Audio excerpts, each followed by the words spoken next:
All right. And we are live. Welcome to the Iron Lords podcast, episode number 57. And it's a glorious Easter Sunday, and we are back at the round table on the Lord's Day. I'm very excited about our very special guest. We've got Atari VCS, No Man's Sky to Xbox, Sea of Thieves, digital game rentals, maybe some ray tracing to discuss. So we're going to get right into it. I want to introduce a Lord who's not only a pioneer in the realm of gaming, but whose journey in this industry is one that truly demands tremendous respect. This Lord is a true gamer in every sense of the word, and his passion is always exemplified in everything he does, from his informative podcasts, developer interviews, let's plays, and retro recommendations with his amazing team, all done with high quality production value. Introducing the founder and host of the original Next Level Gaming podcast, the Lord of Gaming Journalism, E3 attendances, and our very own SEGA brethren at heart, making his long-awaited debut into the realm of the Lords, my man, Lord StingerNLG. How are you doing, sir? Oh my God, how do I follow that? Woo, let's go. Woo. Oh my goodness, man. For a minute, man, I said, he's talking about someone else. Not me. Oh my God. Guys, it has been a long journey to get to the realm, and it is an absolute honor and pleasure, my friend. Absolutely, man. Huge fan of you watching NLG and what you guys do. And we had to get the Treaty of the Kingdoms, man. It has arrived. Indeed, I bring many greetings and Easter salutations from my humble crew. No doubt. And guys, let me tell you, I'm enormous fans of the Iron Lords as well. You guys are fantastic. I love your show. I love what you guys do, and I was very happy to become very quick friends with all of you. And I'm absolutely delighted to be here in the realm today. Much appreciated. And of course, you are Lord at what you do, so it's only right that we show you that proper respect at the round table. That is absolutely mutual respect, my friends. No doubt, absolutely. We got some fun today. We are gonna have a great time. You know it. I've been looking forward to this for a while. Oh yeah, man. So let's introduce those four horsemen of gaming. I don't know how long we'll have all four, but my co-host with the co-host, my brother from another mother, the difficult game conqueror, and the howl of the young wolf. My man, Lord Addict, how you doing, sir? Nothing much. It's nice to be here. I'll probably have to leave in the next 5 minutes, but I stayed as long as I could. Appreciate you, man. I didn't think we'd get you. I know you got a lot of responsibilities going on. You know what I mean? So we figure, we take what we can get. We're glad to have you, man. And of course, we have our most technical gaming lord, the solo gamer who lives for the single player selfish experience, and also the Sostradamus. Mr. Offline Profile Illuminati himself. My man, Lord Sovereign. How you doing, sir? Doing great, man. Doing fantastic. I was almost in Addict's boat as well, but since I couldn't get any gaming on yesterday because wifey was off from work, which I didn't know, so that my gaming was folded yesterday completely. But that earned me a reprieve today. So she went to mass and whatnot this morning, and she let me be. So, so you was almost MIA too. Oh no, yeah, I was right there. I was on the cusp. Easter responsibility. She took pity on me, man. She let me go. Shout out to Lady Saw. God bless her heart. No doubt. And of course, we got the incredible Hulk of this, aka the Excess Gamer. Ooh. The Lord of Combat Sports, who is a man of his convictions, demands nothing less than that premium experience, and is the Tiki Torch Extinguisher. Ooh. Beloved Lord King, how you doing, sir? Oh my gosh, I'm doing so fantastic.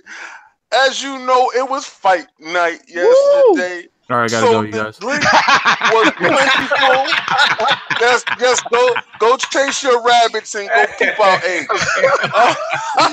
He couldn't Hey, wait to roll it you down. know, Lord Addict gotta go on an Easter bunny hunt. Go catch those eggs. I gotta baby. go to eat food. I ain't doing the Easter bunny stuff. Go get your little basket and go get your chocolates. Yeah, I'd rather do all that to hear the, You want some the chocolate? update. I'm telling you. Addict, Oh my god! Addict, you looking for chocolates? You, He Lord saw Kid. boxing and ray tracing. He was like, I'm out. He's like, I'm done. Yeah. You know, just the way he opened that up, I was like, yeah, this is definitely gonna be longer than 5 minutes. Yes, definitely. But when they said we only had you for 5 minutes, I said typical. Typical. He said that on the boxing segment. Yeah, you know, listen. You know what I noticed? It's typical of this generation. They don't know when to talk, when not to talk. Oh, But I understand. Thank Leave the you, youth sir. alone. Go get your chocolates, your sweetness. Go get your sweetness. They got it downstairs for you. What happened in combat sports, sir? Let me tell you, man. Last night, oh boy, I anticipated last night. I don't know why I fell for the crap. I fell for the crap. Mr. Sensitivity, aka Anthony Joshua, the sweetness of boxing. Oh man, it was a production last night, fellas. It was such a production for the coronation of the sweet champ, aka Sweetness Anthony Joshua. He fought Joseph Parker. Shout out to the nice guy, Joseph Parker. It was a love fest last night. Really? After every round, they shook hands like a little dap. Oh, Smiled yeah, at each other all the way through. Listen, I like a little meanness in my fighters. I like my fighters to have a little, I'm trying to kill you in here tonight. I like my fighters to feel like they want to make sure that you never walk again, fighter. Shout out to the real champ, Deontay Wilder. Mm-hmm. The real champ. The champ that has a mean streak and he ain't shaking hands with you. When that contract is signed, he's designed to remove your spine out your body like Sub-Zero. All right? So I understand why Anthony Joshua and Eddie Hearn is such afraid of this man, this terrible man that will go in there and rip your head off your shoulder. He's trying to make sure that you're equivalent mess on the mat. Jesus. He wants you to be a highlight film. He's trying to make the ESPN highlight reel when he steps in the ring with you. This is his only goal, like he stated on what was it, The Breakfast Club? Yeah. He's trying to catch a body in the ring. I'm done. This is what he said. No, this is what shout out to Deontay Wilder. This is exactly what he said. Now, last night we had Sweetness in the ring, and Sweetness, the production was so terrible. You saw the ref was paid off. You saw the judges was paid off. Everything was in a fashion to coronate Sweetness over there. I want everybody to understand this is exactly what's going on today. Now we had a little situation on Twitter this week, fellas. Is the church in session? Should we get everyone come to the front of the Church is in congregation? session. Let's get the All right, congregation. Let's ring these bells. Ding-a-ling-a-ling. I want everybody to come up in front of the congregation, and I want y'all to listen up and tune into this, because last night, this is exactly what this generation is. Sweet. But these are older men. These are older men. This situation has gotten out of hand, fellas, and I thought I addressed this before. But obviously, me addressing the situation does not give you insight to my character. My character does not go off of... What troubles you? What's on your mind? The clicking up. Don't hang with him. Don't talk to him because he says some things about him and her. Stop that. I don't come from that. That is not in my DNA. I don't do secondhand beef, and I will not be part of this clicking up thing. You stop in the bag. You stop in the cash. You see, because when everybody's all inclusive, everybody eats. But when you separate and segregate and you start to talk about people behind people's back, how does that make you look? You are no better than the man that you claim to ostracize. That's a good point. That's a good point. And I want you to understand. Finish I want you to understand. We used to handle our business in the street. And I'm not talking about fighting, because none of y'all out here fighting. You're dapping up like Sweetness last night in Parker. They tweeting. Yeah, all right. So you're not fighting. We used to settle it with quarters. Yeah. When we walked in the arcade, I had a problem with you. We fought. Mortal Kombat, whatever game. Pick it. Let's fight. Let's go. Shook hands. Had a cupcake or something afterwards. and we were good. We were good. Told that And you man know to go what? get his chocolate. Now you're talking cupcakes. You understand? Because today is about sweetness. Because we have sweetness on Twitter. I will not ever disrespect our female podcasters by referring to these men as women because these women are stronger than men. Shout Some out of the women out to here. every last Shout out to the woman women gaming right podcaster now. that is on my team. Luca, Lady Bella. Yeah. All these women are strong women that have absolutely no problems online. I actually see a lot of men having problems with them. And I want to say, you guys are going to have to get it together. Facts. You guys are going to have to get it together. If you have a problem with a man, address that man. Play that man online. Play him on the game. Turn it into a sport. Let people see that we can rise above the pettiness because it's petty. Yeah, let me jump in right quick, because Go I ahead. want to double down on it. I mean, at the end of the day, like I said, we all have this one single thread that brings us together, and that is gaming. That is what we all enjoy doing, right? So at the end of the day, this is a hobby. We're here to have some fun. And to your comment, King, I definitely seen the banter on Twitter. I seen the communications, and this is the thing. At the end of the day, the Iron Lord Podcast, we respect everybody. You know, if you do your thing and you're a lord in gaming, you're going to be in the round table, and we're going to have some guests that not everybody's going to like.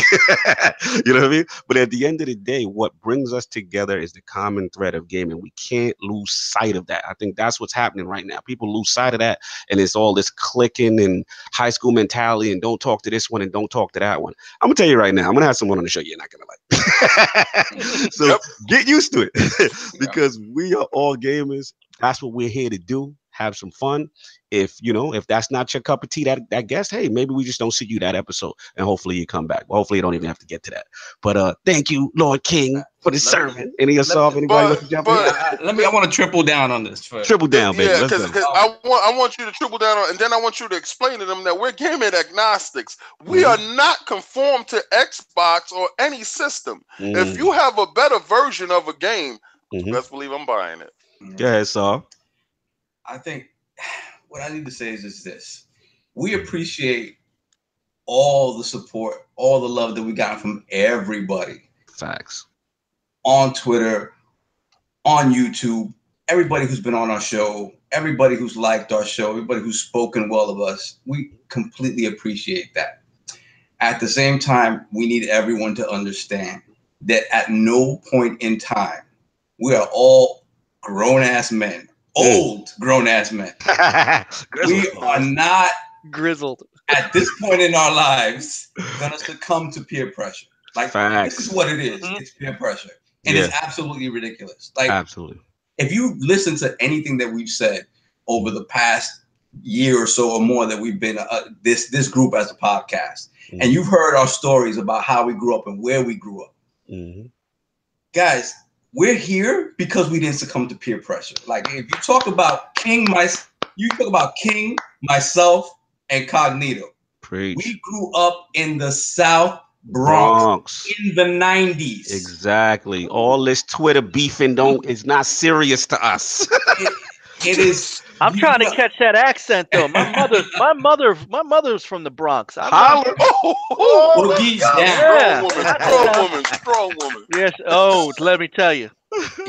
So I'll talk about it. So I mean, this stuff is irrelevant to us. We're here because we didn't succumb to the very easy to succumb to peer pressure of the 90s in New York City, in the Bronx. Like this was grimy. This was the definition of a hood. The archetype of hood was this. Exactly. And we did something different. We went left with it. And that's why we're here. So at no point in time is this stuff gonna bother us. Well, let me also, if I might. Go for it, Austin. Please. So treaty time.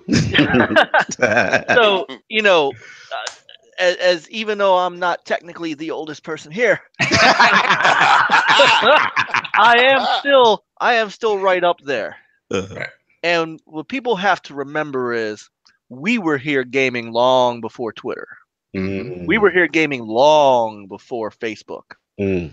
Long before forums, long before these places where people could get on and act tough to each other from 5, 6, 7 states away. Keyboard gangsters. Exactly. Keyboard warriors is what we call them, right? Using aliases as well. Exactly. We will survive Twitter. So, you know, I left Twitter. I stopped last week. I check it now and again because that's how I got, you know, it's how I've been communicating with some people I know kind of in DM. But as far as the overall gaming Twitter, I don't need it. I love don't it. Need it. I love it. See, I can't. I'm of the mind that I have too much going on and not enough time to go through the drama and the nonsense. Yeah. So I'm choosing to build up a different way. And you guys, you guys are all part of, or at least if you're not invited, Cognito's got to give you the invite to the disc. We have our own Discord, and it's invite only. And it's just if you haven't gotten an invite to it, it's for a reason. I either haven't gotten to you yet, or you're just not what I want. And I'm of the mind that if I'm going to spend this much time talking to people and having a good time, I want to talk games. I want to talk about what's good going on. Yeah, of course there's complaints to levy against things we don't like, stuff like that. Absolutely. But your opinion should be respected and allowed. And when that stops, I ain't got anything for you. That's a great point. And if the discussion needs to be had, then the discussion needs to be had. Absolutely. Not going behind people's backs, not trying to get people to rally against X, Y, Z person. It's ridiculous. It's absolutely ridiculous. One other thing I need to add to this. I mean, I know it's Easter Sunday. I'm looking at our chat, and I'm grateful for everyone who's here. Absolutely, much appreciated on Easter, man. It's not as popping as it normally is, and I'm gonna attribute it to Easter Sunday right now. But if it's not because of that, it's disheartening. It's disheartening, and again, if it's because of that for some people, go with God. But here's the thing, LaShawn. I'm a quadruple down. We'll finish it up. We'll move on. And we got Lord Addict in the building. I want to comment specifically because of that, because at the end of the day, that mentality, like you said, that's not what got us here. Like I said, what brought us all together is gaming. We're having a good time. We're gonna have some fun. That's what it's about. And this whole click mentality stuff, like truth be told, like Lord Addict, that's my brother from another mother. If I was to apply the same mentality that I see out here in the social media and the Twitter and what's going on, me and him wouldn't be friends, because so many people told me, yo, don't mess with him. Don't, you know what I'm saying? And that ended up being one of my coolest and best friends ever. No one can tell me. I told you don't mess with him. You a fool. But on that note, like I said, I could be able to develop one of the best friendships I've had, over the last 2 years. And ain't nobody gonna tell me about that man right there. So you already know what it is, Lord Addict. If you have to make your friendship with somebody else contingent on their friendship with somebody else, oh yeah, facts. Then you need to reevaluate what friendship means to you. Absolutely, you need to press the reset button. Exactly. The treaty was finished and signed. We go move on. We gonna get into these games and a lot of fun. So of course it is the Shinobi gaming ninja himself, Lord Cognito. Okay, wait, time out. Yeah, that's what it is, though. You gotta add the self-appointed or the self-anointed. All right, let me tell you, from this day forward, that Tiki Torch extinguisher crap, that is out of here. All right, so it's the Get Money Gamer. All right, it's the Get Money Gamer. I got you. All right, I got you. So get rid of that Tiki Torch crap. Since we out here naming ourselves, that Tiki Torch stuff is in the toilet bowl. Proceed, sir. On that note, we have an intro. Man has a black belt in gaming. Oh man, the realm of the ILP. Not telling you what you want to hear, but what you need to hear. So before we get into what the Lords are playing this week, I want to start off with Lord Stinger. his video game system history, his Sega love, his journey in IT, and as a journalist in the video game industry for over 15 years. And of course, what led him to the creation of the amazing NLG podcast. So, Lord State, man, keep talking about someone else's channel. Good I Lord. got greatness in the building. We are going to Oh my respect goodness! How you see? Look, man, I don't blush in front of other men, but what are you doing to me? Oh, man, I need to it's take the a feeling sip. segment. It's the feeling segment, baby. Make a So let's start grown from the man beginning. cry up in here, man. Come on. All right, so Let's start from the beginning, Lord State. Oh Let's my start with the video game systems and the arcade. Where did you start, man? oh my goodness. So I started probably when I was 7 with so I was born in the 70s. Holla. Yeah. 70s babies in the house. I'm with you. I'm with you. I started off probably with my father brought home a Vic 21, so Lunar Lander. That was probably my first game ever.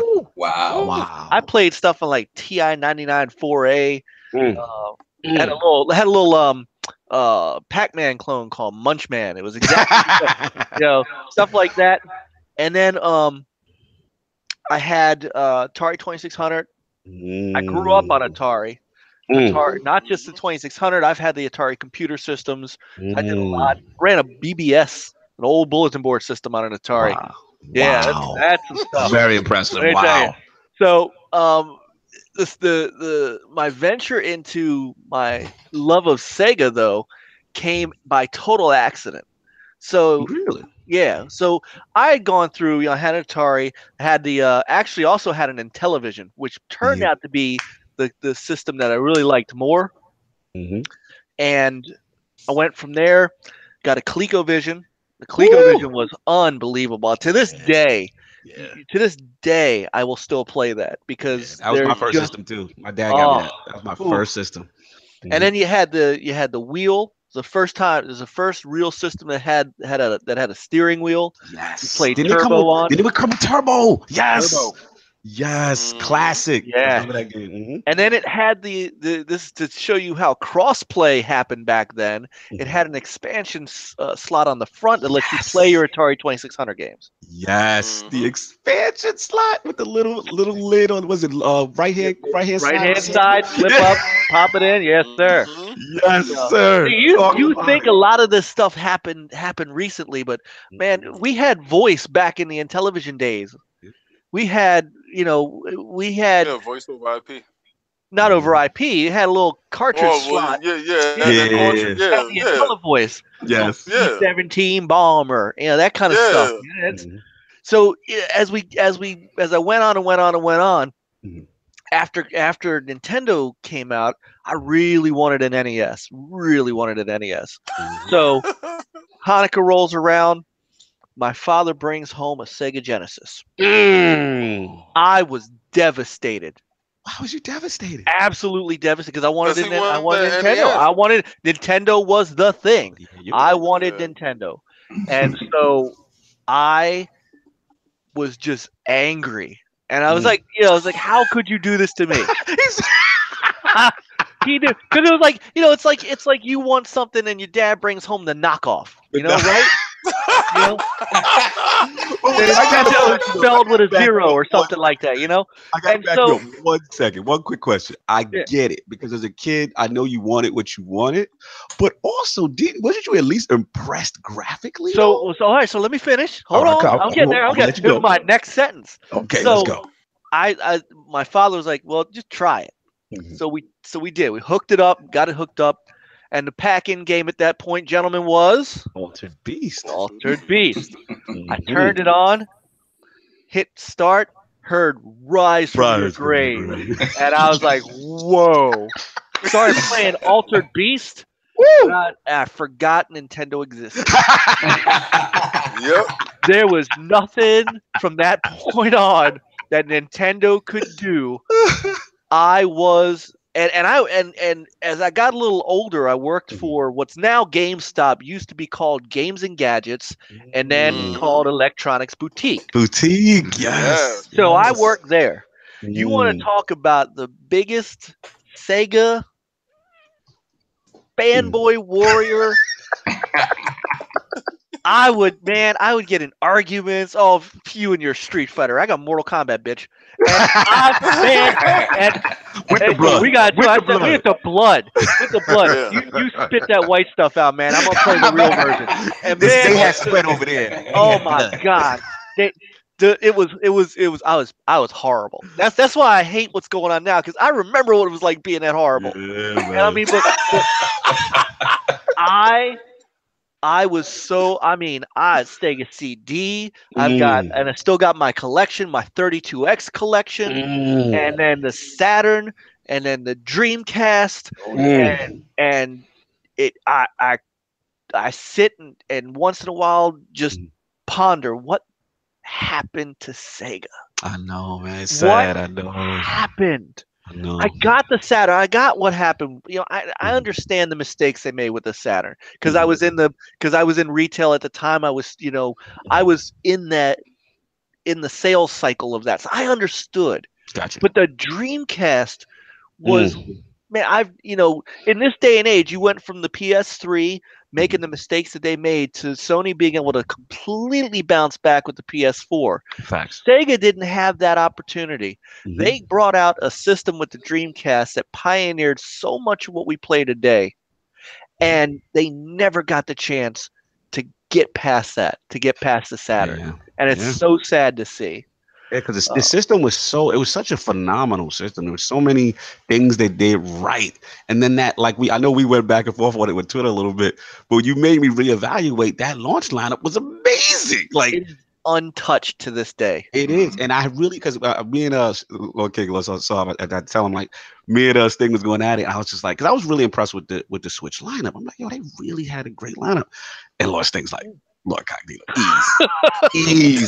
He was like the Dreamcast lineup is the GOAT. And I'm like, I had to rewind. I had to go back in the crates. You have to, because when you understand what Ready to Rumble, Hydro Thunder, Soul Calibur was in the launch lineup.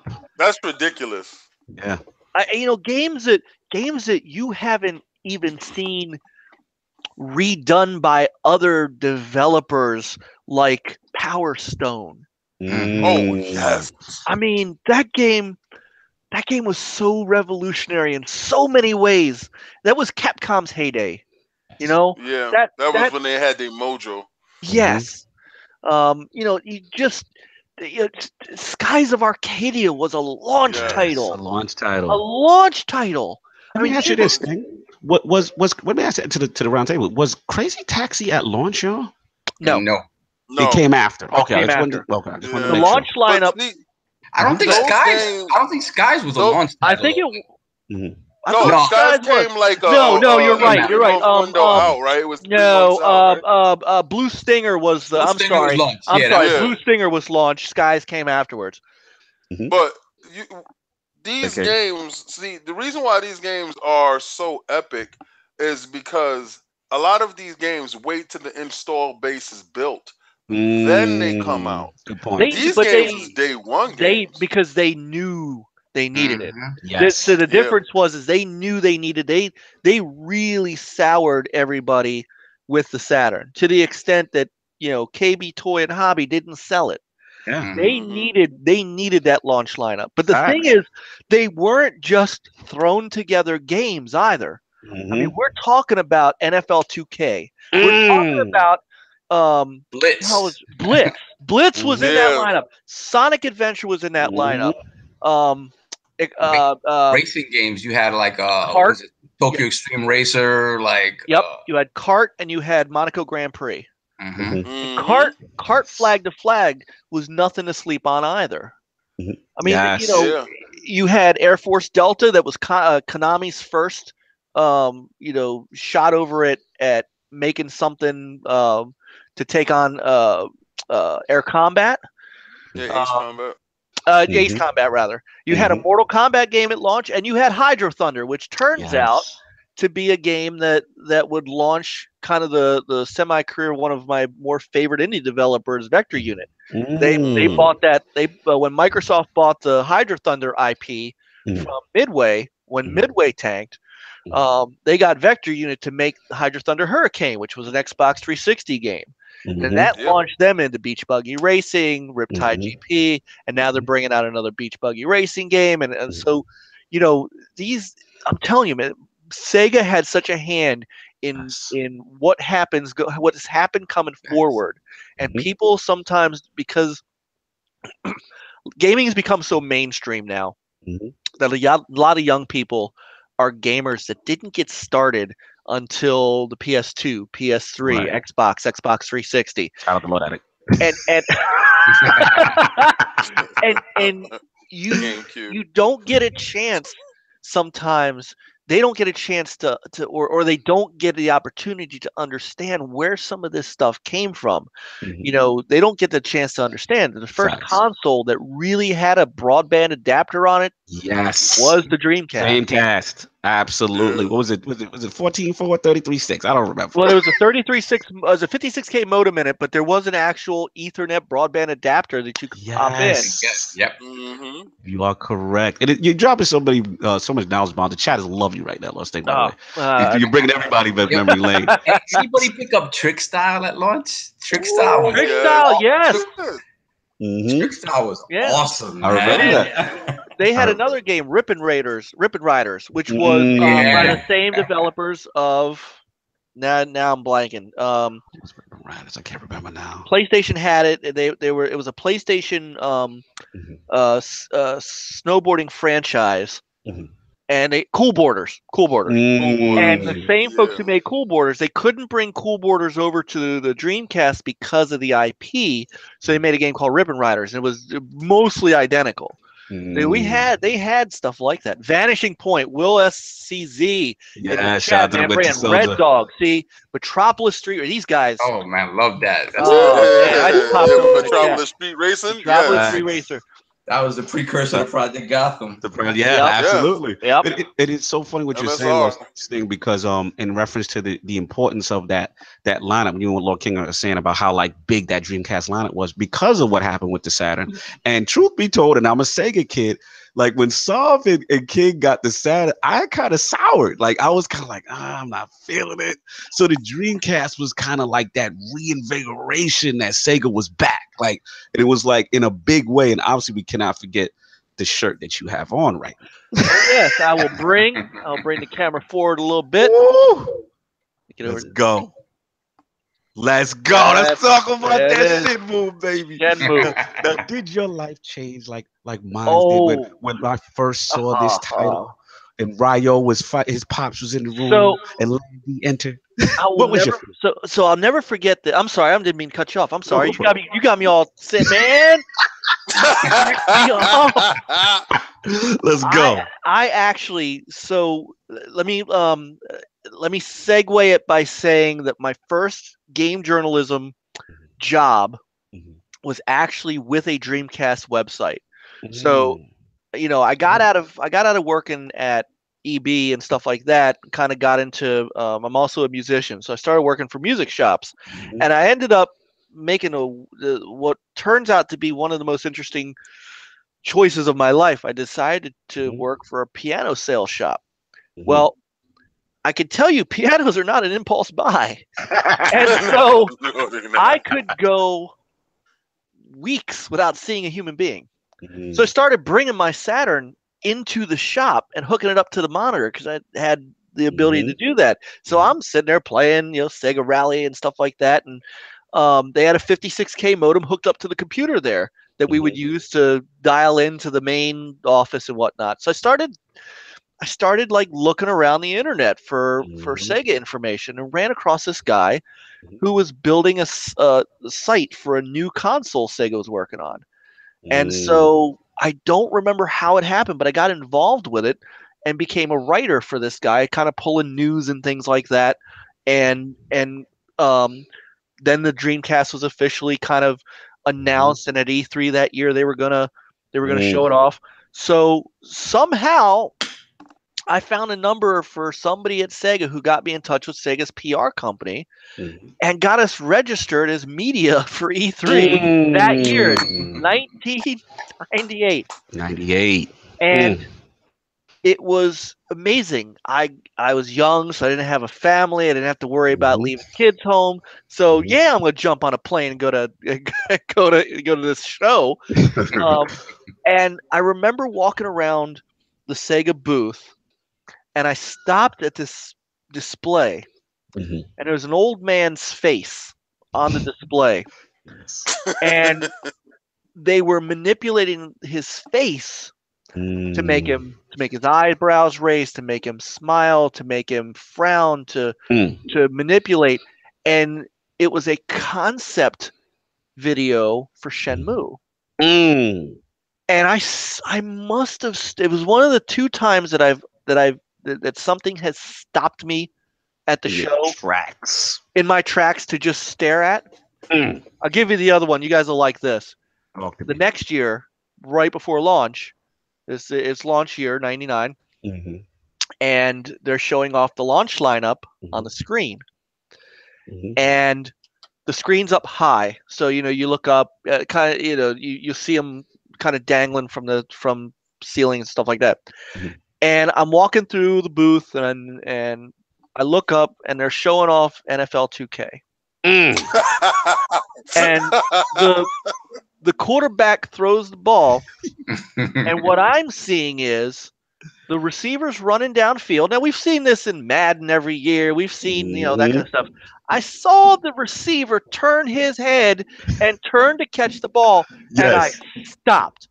I stopped and watched that screen for another 20 minutes, just going, "Oh my God!" So Shenmue kind of hit me in that same way. Yes. And then as I began to see what this game unfolded, it took over my life while I played it. Yeah, man. It was absolutely revolutionary. And we talk about it on many ILPs ad nauseum, but people don't realize at that time, the things that you're saying, just the way first of all, graphically how the game looked. And correct me if I'm wrong, Sting, was that the AM2 engine that Yu Suzuki, these guys were using? It looked very similar to the Virtua Fighters engine. But refined almost in an open world kind of a sense. I don't remember. I know that AM2 developed it. I don't know what engine he used, honestly. It's been so long. Whatever that engine was, but it was spectacular. And you had the open world aspect, the real time aspect. You to go get a job, and then for me, the cherry on the sundae, I'll never forget. Lord King shows me where the town arcade is. Yeah. And I'm like, he's like, go in there, Carl. I'm like, all right. And they have like a hang-on display and a Space Harrier display. Yes. And I'm like, he's like, go ahead. And I'm like, you can play that in the game? And I jumped, and they were fully arcade replicated versions, perfect emulations.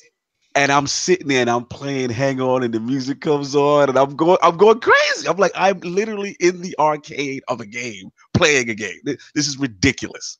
The game was truly ahead of its time. I don't know if Suzuki-san blew the budget. The budget for that game was somewhere in the 70 mil or something like that. It was a crazy budget for that game. Yes. It is not the budget for the current game, I can tell you that. There are games that are special. That is a special game, and I love to see a lot of folks who are looking for remasters of those, and who are looking at the third one, because it shows that there's still some passion for that series, and for what Yu Suzuki and Masahiro Yoshimoto put into that game. And it's not just that, man. The soundtrack. The soundtrack was Yuzo Koshiro, I believe. Yes. I mean, those just. The game brought you into the world, like games didn't do in that day and age. Just the opening we were intrigued because everybody had drive-in theater on Saturday on Channel 5. And, Shaw Brothers, shout out to the Shaw Brothers, Run Shaw and Run Me Shaw, who brought us these wonderful movies like Five Deadly Venoms and, classic. The Iron Fist and stuff like that. So these movies, The Kid with Golden Arms, these movies were our way into the Orient. Okay, so now they brought us a game where we actually was running around in the Orient, and the karate, the quick time events, everything about that game was so rich. It was beautiful. And it also gave us another avenue into what a culture that was mystifying us, but also bringing us up, and it harkened over to our childhood. So that's why I really believe that game was so huge, is because it gave us a peek into what we was most curious about and what we really wanted to be about. And it was great, and it was done perfectly. Yeah, that's a good point, King. To the graphics. Yeah, that's a good point, King. It definitely opened us up to Eastern culture, and just like it was just so well done, man. It truly was ahead of its time, and it's good to see that, hopefully this remaster, hopefully the remasters come out before the new one. That would be great. I think the new one's ever coming out. I know, right? At this point, we got to see what's going on with the Kickstarter. Oh yeah, with those faces that they were showing.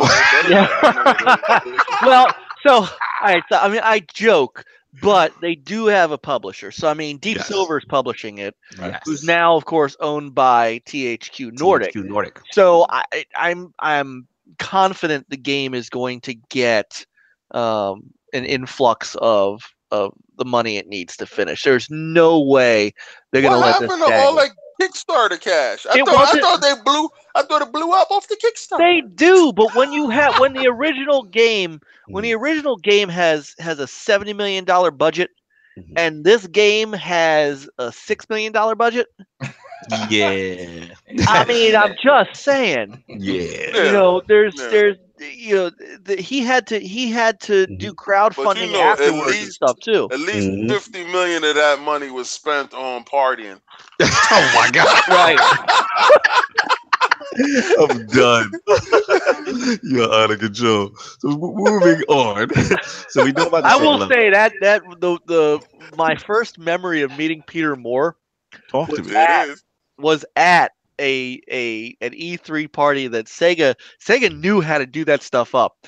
They rented out an industrial complex and had girders and all this stuff in this big giant screen where they had, I can't remember who the basketball player was who was playing NBA 2K and all that stuff.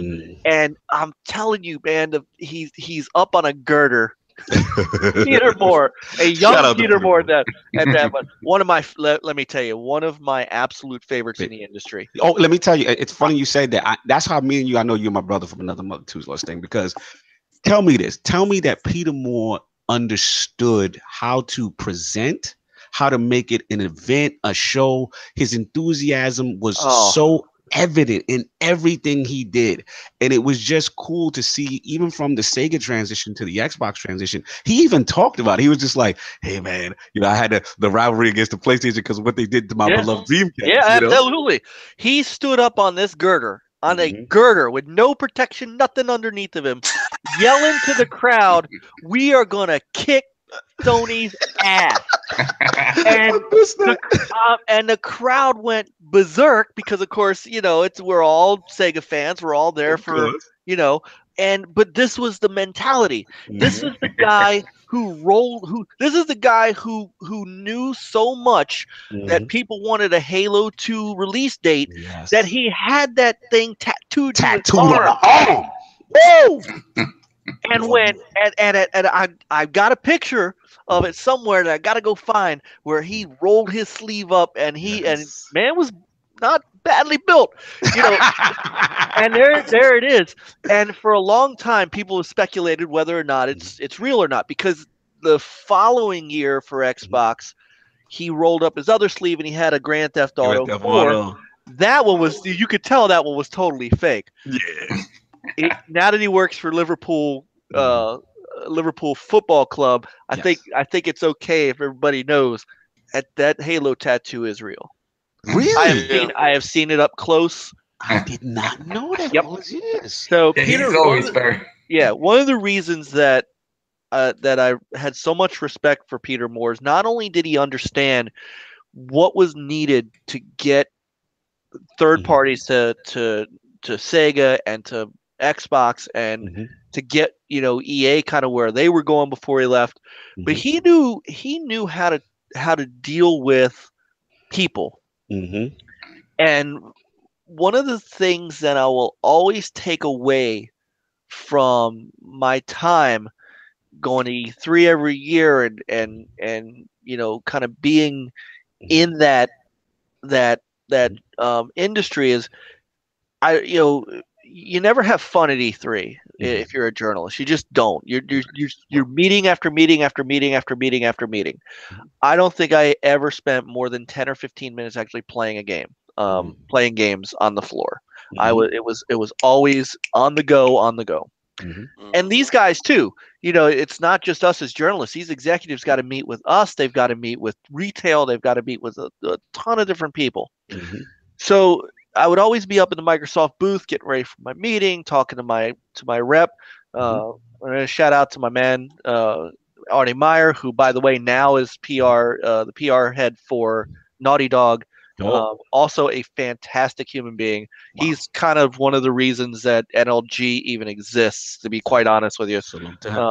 It's one of the reasons that I have a lot of respect and love for Microsoft. They are a big reason that I was able to do what I was able to do. So, Peter Moore would always be floating around because he's got tons of meetings, things like that. There was not a year gone by where he didn't walk up to me, even if it was just for a second, knew he had to go somewhere else, said, "Hey, Mike, how you doing? How's the family?" Shook hands. Hope everything's well. Hey, man, I got to run, but I just wanted to stop and say hello. That is who Peter Moore was. And that's what a leader does. Yeah, man. I mean, you're taking us back and completely. I mean, I'm a huge Peter Moore fan. A lot of ILP know, and it was just good to see that aggressiveness translate. His passion always translated, and those are good times, man. The Sega times and to the Xbox, early OG Xbox era and stuff like that, and then 360. Really, really cool stuff to see, and just to see that aggressive. And a lot of people who are Xbox fans kind of miss that sometimes. Like they kind of miss that aggression and that love. You know what I'm saying? So it's good. There's a reason that man, wherever that man went, that company he was with succeeded. Absolutely. Whether it was that or before that when he was with Reebok. Yes. It doesn't matter. He guided EA into a pretty good spot. Yes. They're not in the greatest spot at the moment, but he's not there. Absolutely. So yeah, man. After that, I would just want to transition you now as far as the industry. I know you've been in the game for some time, Sting. So like, what was the start for the transition of it now becoming a hobby, something, a passion that you love playing these games, to actually getting your foot in the industry and as a journalist? It had to have been E3. Gotcha. And understanding that when I talk to people about the games in the gaming industry, that when I was a writer for Dreamcast HQ, Sega took us seriously. There weren't many sites out there that were covering the Dreamcast, and there really wasn't the proliferation yet of the big sites. We were still in sort of kind of a transition out of the magazine era. And so when Sega decided to stop making the Dreamcast, I had one of two ways I could go. I could just be done, get back to what I was doing, or I felt like we had made I'd made some traction. I had friends in the industry that I was making.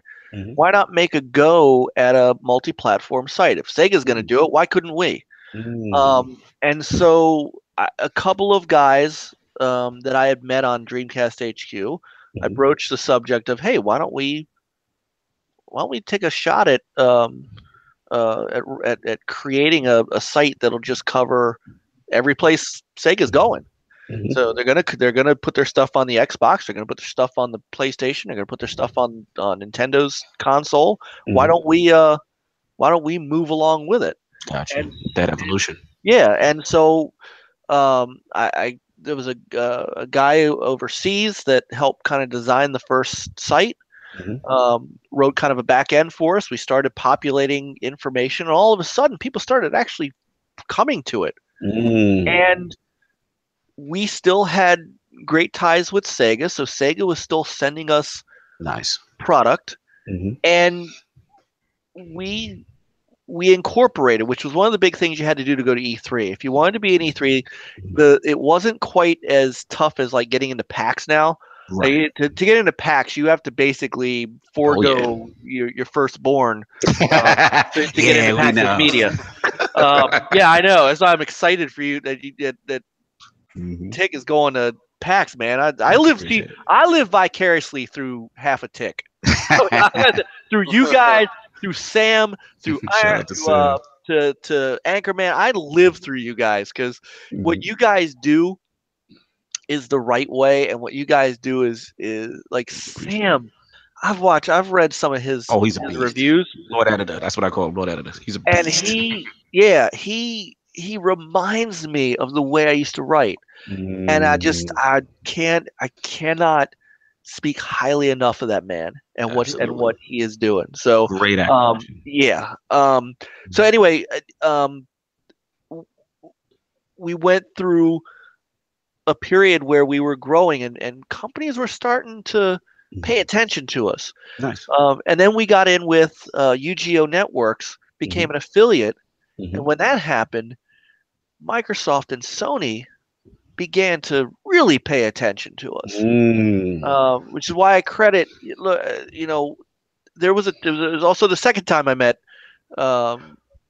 Peter Moore was at a launch, an Xbox 360 launch in New York. We went up, a bunch of us went up, met my rep, sat down, played some games, actually had dinner with Peter, and I talked, and then all of a sudden, I'm getting a form in the mail for a debug Xbox, which at the time was how you did preview stuff. They send you gold, they send you these red discs and green discs. Gotcha. And you had, I still have it. I still have the debug because I never sent it back and I never asked for it. I can't use it because it's totally unusable, but I have it as a memento. And I'm like, guys, we're going to be previewing games. Yeah. And once that happened, EA and Konami and Capcom and these guys were like, you have a debug unit? Oh, great. Because it's cheaper to send you review code than to send you a review product. And I'm like, I don't care. So, and then we went to Sony and said, hey guys, look, we're previewing Xbox stuff. We're multi-platform. We want to preview your stuff too. And it took them knowing that was happening for them to go, oh yeah, absolutely. And so the only company who has always sucked with PR is Nintendo. Oh, they've never been able to. Yeah, Dolan Harris. I still wake up in a cold sweat hearing that. But I credit Microsoft for us surviving against IGN, GameSpot. I mean, those were the big titans at the time, right? And we held our own for many years against them. Obviously, they were the kings of the castles, but we were pulling in 1 to 2 million a month. Talk them numbers. Well, back then you needed it. That's what you had to. Now it's all about subscribers and views and stuff. Back then it was how many people hit your site. Yeah. And we had because of that, we had some really good experiences. I love reminiscing about what's happened to me in the gaming industry because there are things that I get to pass down to my kids. There's things that I'm proud of that we used to do back before all this nonsense and Twitter and bullshit. I've got 2 box quotes to my name. I've got I've got interviews with the remember Dan Stevens and Peter O'Keefe from the NFL Yes. today. Wow, I've got a great interview with them that I did. I got to talk to people I never would have talked to, and something that I will never forget in my life. I'm a relief pitcher for an unlockable game in MLB 2K7. I mean, these are the things that you read my mind. I was just about to ask because I heard rumors that you were in a game, and I wanted to know what game you were I'm in. So the story goes. I'll make this very quick because we haven't even gotten to our topics yet. We gotta get the topics. I love you guys. Seriously. I got so close to my friends at 2K the 2K Sports 2K Games. My rep called me one day and says, "I can't tell you why. I just need you to, there's something I need from you, and I need you to say yes." And I said, "Well, what?" And he said, "Dude, please don't make me tell you. Just tell me it's okay to do it." And I'm like, "Oh, come on, man." So I said, "All right, fine." So he said, so he must have pulled a picture of me from somewhere, and later on, he never mentioned it for like a half a year or so. Wow. And next thing you know, MLB 2K comes out, 2K7 comes out. He sends me a Soft's favorite. It's one of the best. I mean, I'm not saying because I'm in it. It's one of the best. I get a review copy and a note, and it says, "Mike, I need you to put this code in, unlock everything, and I need you to go to the 1988 LA Dodgers, and I need you to play a game with them." And so I'm like, "All right, fine." So I fired it up, unlocked it, and I'm picking my team. I get to the pitchers, and I called him and I said, "You son of a bitch." And he just started to laugh, and he said, "Surprise." Lord Muller. And I'm like, "Oh my," I said, "Are you kidding me?" He said, "Oh, play it. So don't just look, play it." And it had like it didn't have my exact picture, but it had a I'm looking for it on Facebook while I'm talking. It had a likeness of me, beard and every goatee and everything. And he's like, no, keep going. So I picked him as a starting pitcher, even though I have no stamina. So that's the only downside of it. So Sovereign, man, if you want to check it out, it's fine, but don't start me because won't get out of the first. I might not get past the third inning. Man, that's awesome. So I started the game, and as I'm playing, when I hit the mound, and John Miller says my name, I put the controller down, and when I went to bat.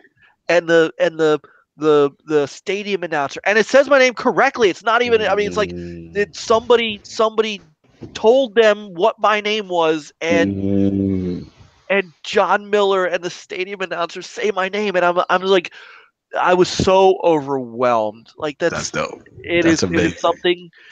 And in case anybody wants to try to find it themselves, it doesn't matter which platform it's on. So it's not like a downloadable. Which year is it? Which one? It's 2K7. 2K7. Okay. For either PS. How many copies did you purchase? I only have the one. I only have the one. I think I would have the one that he owns. I think I would have probably 5 million copies of that game, and every year I will give them out on my birthday. With an unlockable code. At the time, I mean, honestly, I was so overwhelmed with gratitude. I mean, it was nothing that I felt like I deserved. I was like, "Man, I'm just doing my job." He's like, "Well, you are," he's like, you do such a good job that this is what we wanted to do for you. That's awesome. And I'm like, I was like, dude, I don't deserve this. That's awesome. I mean, it's just, I was so immortalized, man. You were immortalized. As soon as I find it, I'll share. As soon as I find it, I'll share the screen. No doubt. So those are memories that I've had. I've had great memories of interviews with people. I've actually met the guy who was the voice of Space Ghost Coast to Coast. I saw the pictures. He's got some great pictures up on Twitter too. Yeah, I've those are the things that I remember, and it all culminated around. I had a mentality of, you be fair, you be objective. Nowadays, and this is what's troubled me about the gaming journalism of today, is everybody has to write their news and then put some sort of commentary on it, from their point of view or their personal. When we wrote a news article, I damn near just cut and pasted the press release, because all I wanted to do was show the person or whoever was watching. I just wanted to show them what the company had to say and let them make up their own mind as to how they felt about it. Now, obviously, I reviewed games, so I had a subjectivity to that. Of course, when you're reviewing games, that is one thing that you can't do semi-objective. Right, there's going to be some opinion. But when you are reporting the news, that is what you're supposed to do, and that's what I like about Sam, and what Tick is doing is just report it and let people decide for themselves how they feel about it, whether it's good, bad, or indifferent. That's for the person to interpret on their own. Facts. It's all, and so that's something I always espouse to, and maybe that's what garnered so much of that from companies, is that I wouldn't go out of my way to trash something or to or to be super negative. Right. I just couldn't do it. If it was negative stuff, I reported about it, but I didn't put my spin on it. Objectivity, man. That's what it's all about at the end of the day. Completely. And when I've seen people say, objectivity is, there's no such thing, or there's no. Yeah, I've seen that from certain people. I wholly reject that. All right, so here you go. So I don't know where he got this picture from, but it does have the goat and the mustache. Let's see it. All right, you have to click on me there because I'm sharing. All right, give me a second. I'm clicking on you right now. You should see it. Oh yeah. All right. Okay, I see it. Ooh, the number 20. Yep. Fire. Okay. It's one of my prides and joys. Nice. I remember that whole UI too. Look at the UI I saw. Wasn't 2K7 the one with the crazy wind effects? Like the jerseys would blow in the wind and we all lost our mind over that. See, that started with NBA. Remember the whole you could the jerseys moved independently of the bodies. That's where all that started from. Absolutely. Great memories, man. Oh, man, we could talk for hours. I know, man. I see, this is what happens. This happens every time I come on a show. It's a 3 to 4 hour show. It's so good. We gonna power through. I just got one. That batter was about to hit a home run. That's fine. That's fine, Fastback. I hear you. Fastback TV. 2 more quick questions. We'll power through. We'll get to the show. Now, the other questions I have for you was reference to obviously NLG and the creation of those guys, your crew. You got Crazy One, HTK. Was it Viper Strike? Yep. And was it Natty Red Gals? Natty Red Gals. Yes. So just what then led after you're still doing the site and everything, but then what led to the actual podcast creation? So I retired from the site in 2007 when my oldest son got a little too old and needed a little too much attention for me to do a full-time job plus a website. So I gave it up, still played a bit. Then I kind of got out of gaming for a bit, for about 2 years. 2013 rolls around, and Microsoft and Sony are getting ready to debut new consoles. And I started to get a little interested. I'm like, it's been a while. I busted out my 360, busted out my PS3, got myself back into it, and then thought to myself, well, what if I brought NLG back? What if I brought the brand back? What if I did something with it? And so I got with a couple of my original writers from the site, and said, well, what do we want to do? And they're like, well, I mean, I can't do a site anymore. I mean, we can't put that much time into it. But I see all these other people doing YouTube videos and podcasts. Why don't we try like a weekly podcast? We'll record it. I'll edit it.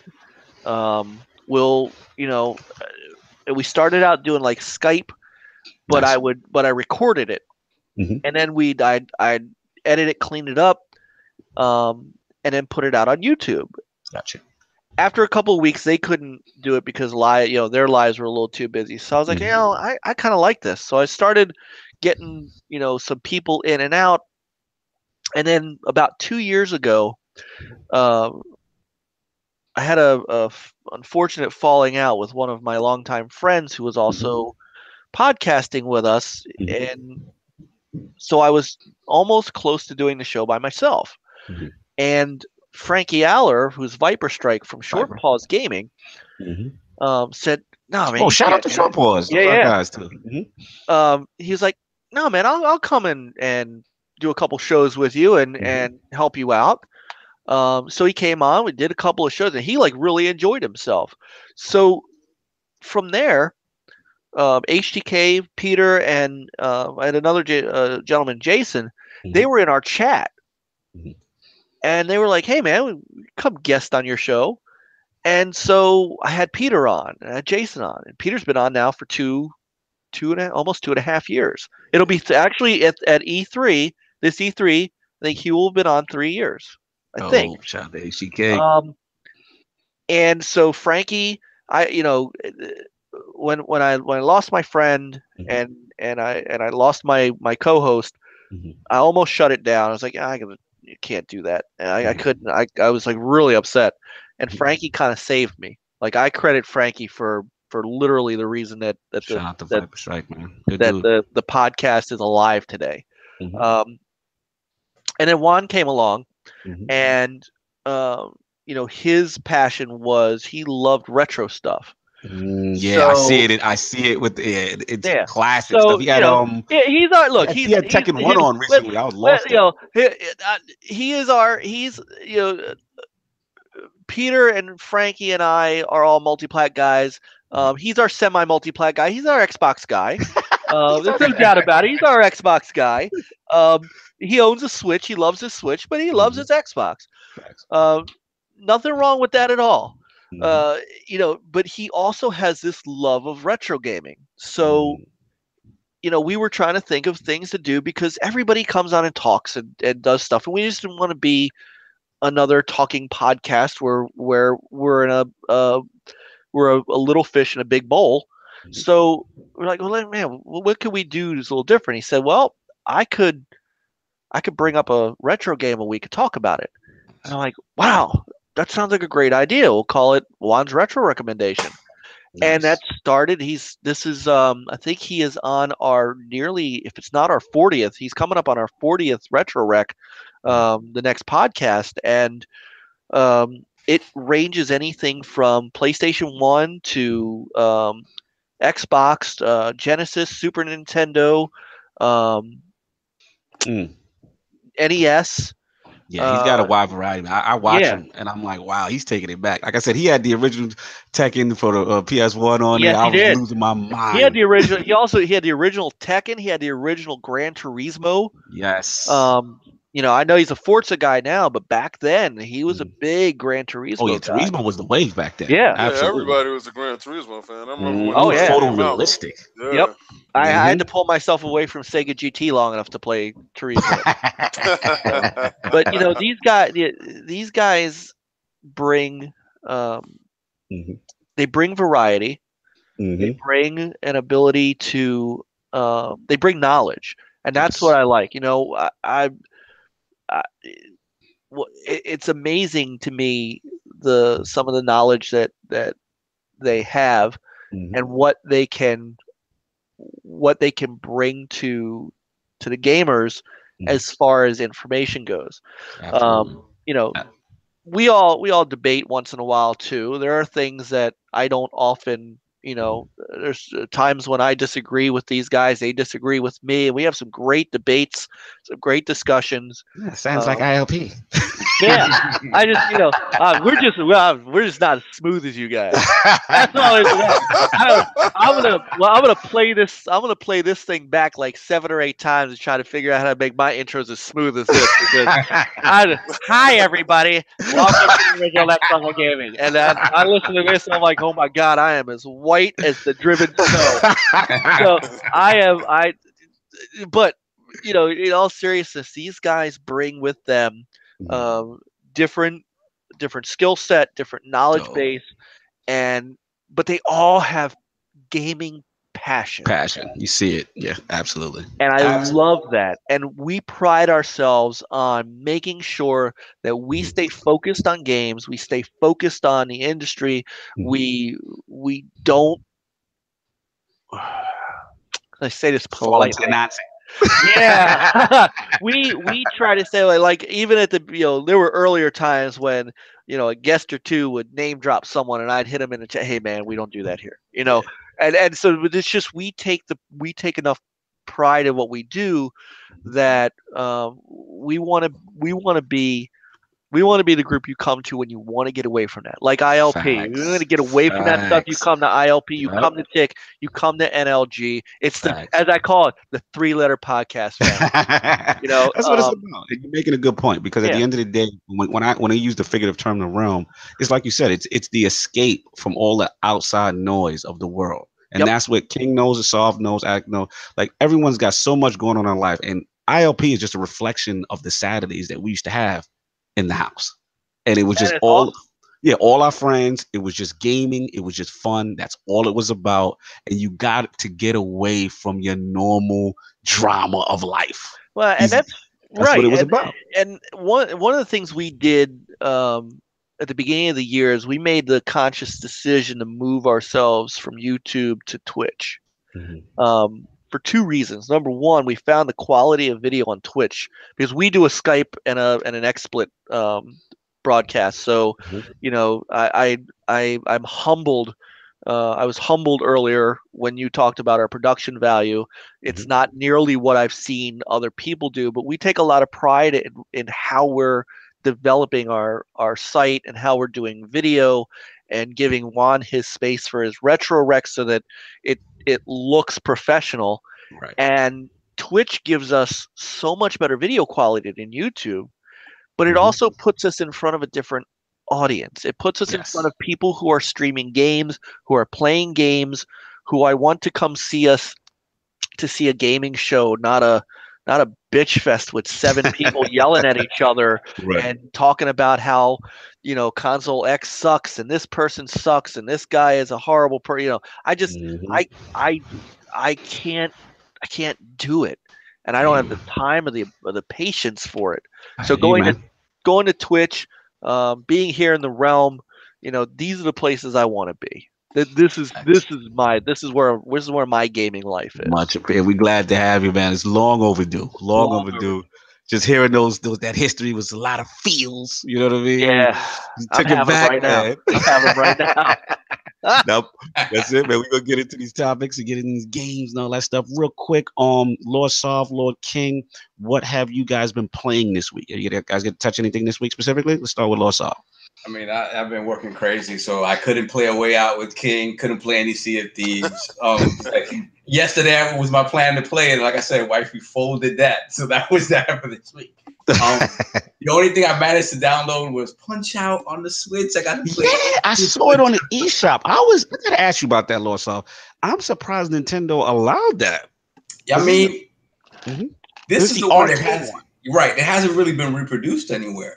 And so it's old school Punch Out. I don't know if they plan to add, or if it has at this point, that online functionality they were talking about with all their games, right? Like all this stuff that's going to be rolled into the service. So all I've done was play a little bit. And old school Punch Out reminds me more of like Super Punch Out than it does like Mike Tyson Punch Out. I agree. You have the wireframe Incredible Hulk character that you play. Yes. No Little Mac. Yeah, and it's different. Like the game feels different. It's not as much about the boxing technique as it is about finding patterns and like getting your super up so you can just bash them, with the super punches and whatnot. So it's cool to play because I have a lot of memories playing that game. There's a store like right down the street from where I grew up that I used to go in all the time to play it, and it was like it wasn't a quarter. I think it was like 50 or 75. Yeah, that was an expensive one. I remember that one. Yeah. So it's just cool to have it on the go. So that's it. And Bad Dudes I think got delayed. So they delayed a 35-year-old game. I'm sorry. Bad Dudes versus Dragon Ninja? Yes. Oh, yeah. Yes, it's on the Nintendo eShop. No kidding. Mm-hmm. Absolutely. Lord King, what have you been playing this week? PUBG. Oh my god. No, but listen, I played some Doom to check the patch. I played also the Doom. You know what's crazy? Shout out to Lord Kratos. A week before I was playing Doom, and I was like, man, it'd be crazy if they could get this up to the 4K because it looked like Vaseline was smeared on my screen. And I was like, man, I said this thing will look really good like on my PC. So you played the Switch version? Yeah. No, I wasn't. No.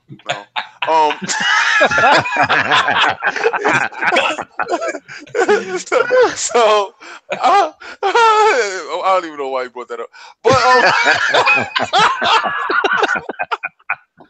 so I'm playing it and I'm like, wow, it would be great. And then lo and behold, like they announced it like 3 days later that the patch was coming out, and then it was coming out the next week. So I was really looking forward to that. And then I played a little bit of what was that? Call of Duty. It was the new downloadable. One of those ones that my boy Mason is always bothering me to play. It became backwardly compatible. Shout out to Kratos again for the backwardly compatible. And I played it on backwardly compatible, and I'm loving the fact that Microsoft has allowed me to play current gen. A past generation and these future games that are coming out that are 4K, 60 frames per second. And I'm just loving the whole ecosphere of what's going on right now, that your dollar is really stretching. It's like really stretching. My buck has went such a long way that I don't have to go buy a game like you just said, Bad Dudes, right? Like, wouldn't it be crazy if they were like, oh, Bad Dudes is backwardly compatible, just go inside the shop and just play it. And then it was just blowing my mind this week that I was playing such a wide variety of games from so many different eras. So absolutely, it was just man. It's good time. Good time. Real quick before we go on, this morning I was able to play a little bit of something, right? So I had Lord Shallow just consumed me, and I was trying to hold off. But you I saw the Digital Foundry breakdown. I had to pick up the Far Cry 5. I had to. Yo, shout out to Citizen. He picked it up. Based on that alone. Yeah. So I got to play through the intro, just the intro part. When I tell you that game, 4K HDR, true 4K, oh my Lord, the things they've done with that engine, like I'm sure like on the PC side, it's ridiculous. But remember, on the PC, you're not going to find HDR. It's going to be difficult to get HDR on a PC with a PC monitor. So the HDR is always going to be the game changer. On a 4K HDR TV, that game looks absolutely spectacular. That's what I'm hearing, man. It runs beautifully, like all the foliage. Like, it really has me excited for Red Dead. Honestly, like what Red Dead's gonna do. These two games are absolutely ridiculous. So you it's more Far Cry. in the midst of Lord Shallow right there. You said I just paid $64 for this wonderful game, and I saw the tree and I said I can't wait for the next $64. What the hell, Lord Shallow consumed me, baby. Listen, man, that was the main reason. So I couldn't do the I mean, when you're talking about the Doom thing, like. I couldn't do the Doom on the Switch because I knew that patch was coming, and now I'm hearing about the Far Cry, and I'm like, oh man! But shout out to Sinister, he was like, don't worry, I'm doing my due diligence on the game share. I got you. And I saw Far Cry pop up, so I said, yes. Oh really? Oh okay, yeah. So I got get a chance to touch it. So yeah, man. Yeah, for me it's just been pretty much I don't know if you follow my timeline. I finally finished XCOM 2. Oh my God, fantastic. That's my favorite GTA, like RTS of all time, man. Like, I love me some XCOM. So the ending was great. Love the new factions, new systems. They opened the door for XCOM 3. Maryland developers represent. Oh yeah. Oh, that's Maryland. That's Firaxis. That's down the street from me. Yeah. Okay, that's what's I up. actually you'll love this since you liked XCOM. Love it. So I recently did a community theater production of The Music Man, and the head guy, the guy who played the lead role, worked on that game. They have a game coming he wasn't allowed to tell me about. Okay, that's what I'm talking about. Yeah. We have to talk offline about that. Yeah. Well, I couldn't get any info from him. Okay, all right. But that's good though. I'm excited. You know what I'm saying? That's my game, man. I had so much fun with that. Obviously, I do some shout out to Bontis. The fast update has arrived for Destiny 2. We got Flashpoint number 10 out there on the ILP channel. You can check that out with the intense breakdown with Lordy Bontis. So having fun, baby steps in the right direction. And I just want to do a quick indie spotlight shout out to my guys, my Polish lords over at Tate Media. They sent me a review copy of Urban Trial Playground for the NintendoSwitch. And yo, Solve, you know what it reminds me of? And King also remember this too. Remember California games for the Atari Lynx? Oh my God, I love that game. Remember that? Remember that, Lord Sting?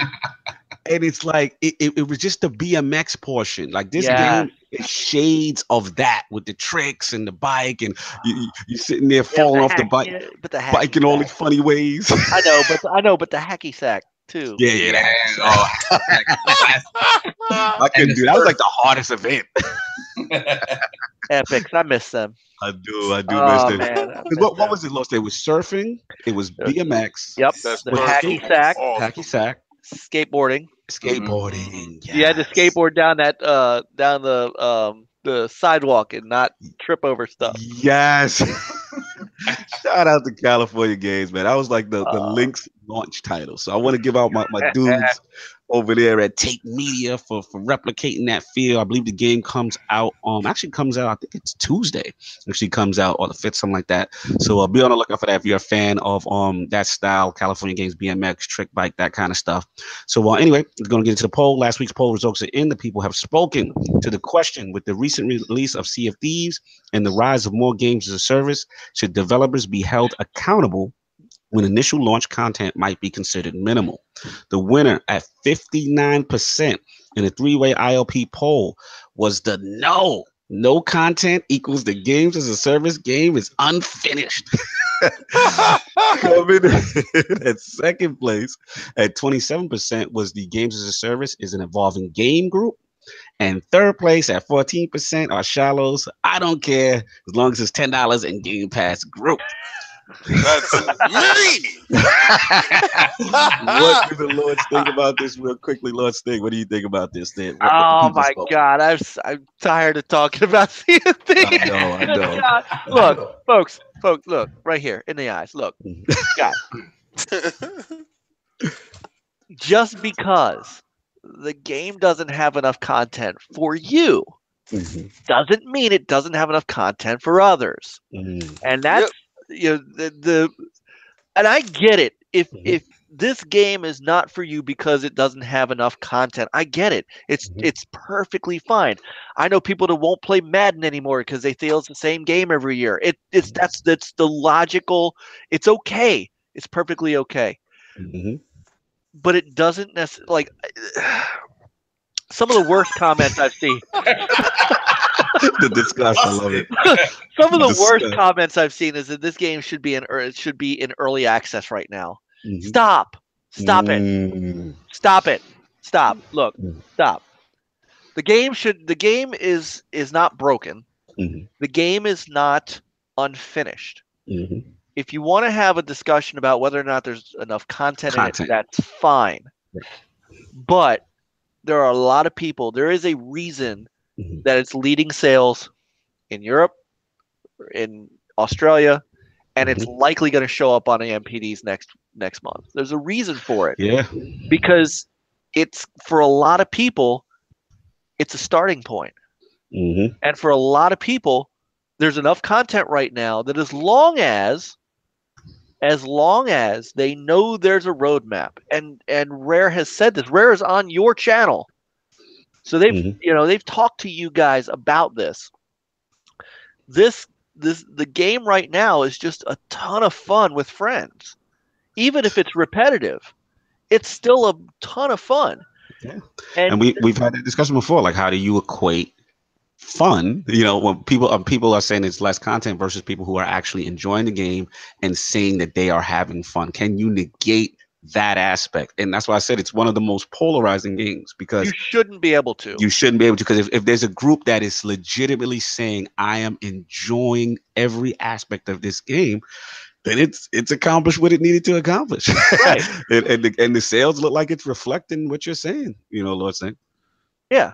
And I mean, and I want to bring up a point, because I do like watching the chat room, and Irrelevant Natives bringing up, he says objectively it doesn't have enough content to boot. However, for some it's fine. But that in and of itself makes that not objective. Native, be quiet. No. I told, but again, how much content it got, Native. But I get his point. I understand. I know. It totally. He don't be on like that. He knows what I'm talking about, and he knows that he don't. If he played 5 minutes of the game last week, that was enough for him. I got 5 minutes of content. Native, be quiet. Shout out to Native in the chat. That's my guy. Yo, Native, hey, Native, hit me up. Hey, I'll run with. He said King is a fraud. I'll run with it too. I'll run it with him. I mean, look. Yo, listen, he gonna tell you about the Hulu last week. Shut up, Native. A lot of Hulu going down. Listen, because I called him out last week, and then he hit me up on Twitter, and he was talking about, he took a screenshot of me watching Hulu. I'm like, come on, bro. I'm supposed to use my system for other things other than game as well. I said it was Sunday. I was watching Broad City. I believe they call it the Xbox One all-in-one entertainment system, right? That is true. Yes, I was entertaining myself like he does on a lot of occasions. He said he see you on YouTube. I did not see you start a war. Listen. I come into the realm and I start wars, and then I back out. Treaty slowly. broken. Native, it's the weekend, and what I do on the weekend, Native, stop it. It's family time. Cut it out. Look, I do understand. Look, it's the game, and I'm not saying that the game does not need more content. I'm not saying that. I'm not saying that as it stands right now, 3 months down the line, if there's nothing new, that they're not going to bleed base. I'm not saying that. Right. What I'm saying is that they have 2 million people playing this game, and probably more by now. Yeah. They have that based upon what they launched. Yes. You have to understand that is impressive no matter what. Absolutely. I don't care how many people bought it versus how many people are using it on Game Pass, because remember, Game Pass makes them money too. It's $10 now, and then $10, and then $10, and then $10. They're going to make their money on Sea of Thieves, no doubt. Absolutely. Yeah, man, I totally agree with you. Not to cut you, I just said totally agree with you. We're gonna go on for Sea of Thieves forever. Thank you. I'm sorry. No, it's cool. It's cool. But Lord Sav, we got to get this show rolling. I know we had so much nostalgia today. But, my fault, totally. No, it's all good, Lord Sting. Don't worry about it. So we're gonna get this. What's going on with the sun rays? Is something going on with rays? What's happening? Raytracing. Yeah, I'm gonna go quick because I don't want to bore too many people with my tech talk. But I'm gonna fly through this quickly. Yeah, we'll fly through it. I mean, when it comes to games graphics, I think it's safe to say that over this past generation, we've reached a point in graphics where it hasn't stagnated, but it's difficult for a big developer to make a bad-looking game. You have to go out of your way to make a bad-looking game, right? So, the talk is always, what's the next step, right? With PSVR, it's a different route that people have taken in terms of expanding what video games can be, right? In terms of graphics, we haven't seen that big jump that we saw when we saw from 8-bit to 16-bit, 16-bit to polygons. And we've always been looking like, what's the next step, right? So for a long time, it's been ray tracing, right? So the idea of ray tracing is that you take what ray tracing does is it renders a 3D object on the fly, in the moment, taking into account everything that could be affecting it in the surrounding environment. So it takes into account lighting, it takes into account reflections, it takes into account shadows and positioning, and it does this all real time. So what it does is present a very lifelike image. Now the problem with this is, like I just mentioned, is it has to happen real time. So it's never really been something that's viable for gaming in this day and age, right? Gaming in this day and age is rendered in something what they call rasterization. Rasterization is a technique that basically takes 3D information and makes it 2D to be displayed on your screen, right? And then all the shadow information, reflection information, all that stuff is added afterwards, right? So the problem with that is that though it makes it easier for the systems that we have and own today to be able to do that, it requires a bunch of different techniques happening at the same time. Whereas ray tracing, although it's very compute intensive, it requires a beast of a machine to do in real time. It all happens on the fly. None of that has to be computed outside. There's no other algorithm that's needed. The technique itself handles all of it, and to great effect. So to this point, it's only really been used in movies, right? If we look at our favorite movies today, the Avengers movies and the MCU, exactly, they use them. Exactly, like any movies with big effects in this day and age can use them because, again, they use them for a specific frame, right? It's something that's recorded, it's put on, it's digitized, and it's not something that has to happen real time. So they can take the time that they need to make those effects look fantastic, and it's not something that taxes the system, so to speak. Right. For gaming, ray tracing has been around for a long time. Like ray tracing was introduced in like 2011, right, by Intel. Flashback. Exactly. Yeah, you're right. And then it was even talked about when it came to, and it goes back to this cloud discussion about utilizing the cloud to off-put this sort of stuff, this sort of high computation stuff, so that you don't have to do it locally, right? And it was talked about back on like the iPad 2. And telephones were finally getting to the point where they could display these high-end graphics, right? Right. So at this past GDC, Microsoft introduced what they call DXR, and along with Intel, and basically what DXR is the first time you're implementing DirectX tools. Ray tracing tools into DirectX 12. It's going to be part and parcel with the DX12 API, meaning that moving forward, it technically every game that utilizes DX12, which is basically any high-end AAA game coming down the pipeline, is going to be using it in some way, shape, or form. They kind of announced it in conjunction with NVIDIA, indicating that NVIDIA has their own set of specific tools for this that they're going to be using in their new Volta GPUs, right? Gotcha. Now, all of this stuff is fantastic. If you guys have looked at anything having to do with ray tracing, you see that the Captain Phasma, I think it's Unreal. I don't know if it's Unity or Unreal demo. You can see that the next step is, lifelike images, like stuff that looks like we're watching an actual movie. For a long time, it was, does it look like Pixar? Right. And I think we've gotten almost to the point where we've passed that. Right. So this is the next step. The problem with it is that you're going to need a monster machine to run this. Right. So this is interesting stuff for a couple of reasons. One, it's Microsoft and NVIDIA. I mean, AMD is definitely in there and they're working with this. But the fact that it's Microsoft and NVIDIA and they haven't worked directly with NVIDIA in terms of the Xbox brand for a long time. It's interesting to think about what can happen moving forward on the Xbox side of things. Are they going to be partnering with them, or is AMD going to continue their partnership with PlayStation and with Xbox moving forward in the console space? So let me ask you a quick question, Sof. So as of right now, who is it baked in with hardware wise? Is it NVIDIA? No, I mean hardware wise, AMD has a software solution for us. And they're probably going to be baking it into their Zen CPU, GPU combined stuff that's coming out. So in all likelihood, it's going to be baked in at the metal level there. Again, like I said, with NVIDIA, it's the RTX. Yeah, exactly. Yes. It's RTX, and there's going to be in their new GPUs. Gotcha. But those are monster GPUs. Like a top of the line machine right now cannot run that stuff in real time. See, that was my next question, because I was going to just bring it for real time for the lords that are listening that are like hearing ray tracing. And I mean, we've heard these kind of, terminologies before in DX12. I guess the question comes down to, when realistically can we even say like next gen? Do we think with the next iteration of the Xbox One and the PlayStation 5 that these technologies will be able to be utilized like a fully ray traced game? You know what I'm saying? Like, what do you think?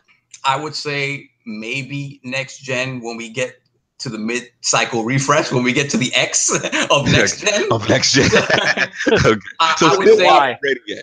I would say it's feasible then, just because pricing. Like, you're gonna need a monster machine with these next gen GPUs that haven't really even been announced yet to kind of run the stuff in real time. I think but this is the caveat though. It's being brought up now because I think, again, go back to the cloud stuff.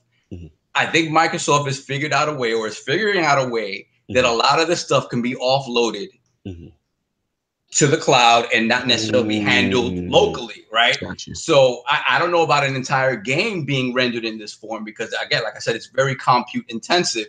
But I see stuff, and again, when we talk about like Crackdown and stuff like that, that's mostly physics stuff. Like, it's physics being handled. I'm talking about graphics rendering, locally, whatever you see on your screen. That's a whole different ball game. The physics stuff, I think they've been working on it for a while, and I think that makes more sense. But who knows where they're at? I mean, again, it gets brought up because it's an exciting thing to talk about for what graphics are going to be at some point. But I think they're kind of holding their cards close to their chest, and I think they're closer in some respects than others. But like, I still don't see it being viable in a console for quite some time, just because of, again, form factor. You need to shrink this stuff down, and price. Gotcha. I think 500 is the ceiling, and that's, it's going to be hard to give a system, especially, when we're talking about maybe looking at next gen stuff, 2019, 2020. I don't see it, but you never know. You never know. I will say this: they'll be the first ones to do it. Above Sony, above, of course, Nintendo. You don't think Grandpa Nintendo's up on ray tracing? Yeah, Nintendo didn't even get up to 4K yet. Leave them alone. Stop bothering Nintendo.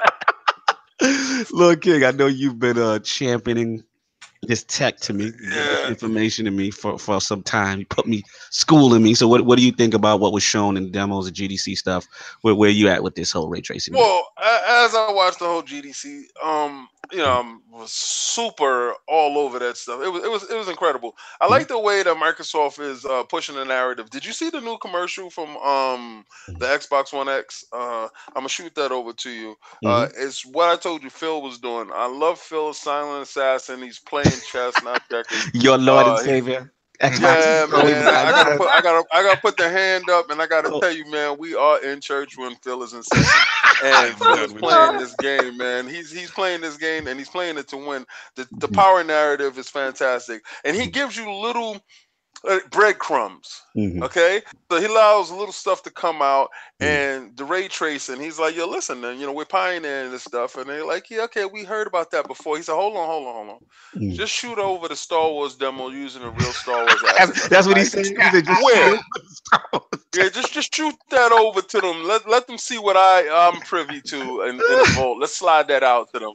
And my God, when I saw it, you look crazy. I thought it was real. I swore. I said, was this part of the movie? I just finished seeing Star Wars last week. I don't remember the scene. I said, was this part of the extras? No. Real time CGI graphics, polygon. It was above and beyond what we are expecting to come from. And I know Sovereign is right. Do we expect to get that in a home system anytime soon? Not at all. But what I would say is this. Remember, Microsoft has allowed a lot of the computations to come off of the disk because they embedded a lot of the stuff onto the graphics chip. All right. So remember, they have a lot of free cap space when it comes to using the horsepower. Maybe they find the algorithm that it can fit in there. They can remember they're a software company to get this stuff to run at a base form on the system. That is an extra tool towards developers. I don't know.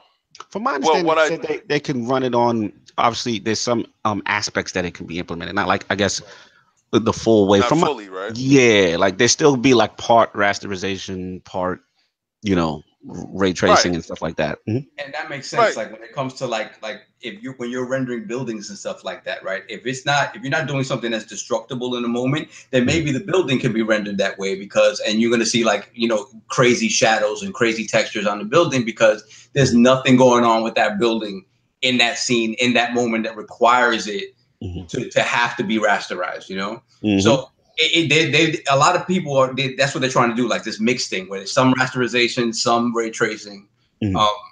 Full ray tracing though, that's where everybody wants to be, and that's a whole nother. We're not there yet. That's a workstation. You guys do know that also between those guys, between NVIDIA and Microsoft, Epic is also. They're talking about bringing real-time ray tracing to Unreal Engine this year. So to where that's gonna go is a good question. I think if when we get to that point where ray tracing is an entire game construct, this may be a time when you look at when you're looking at a difference in generation.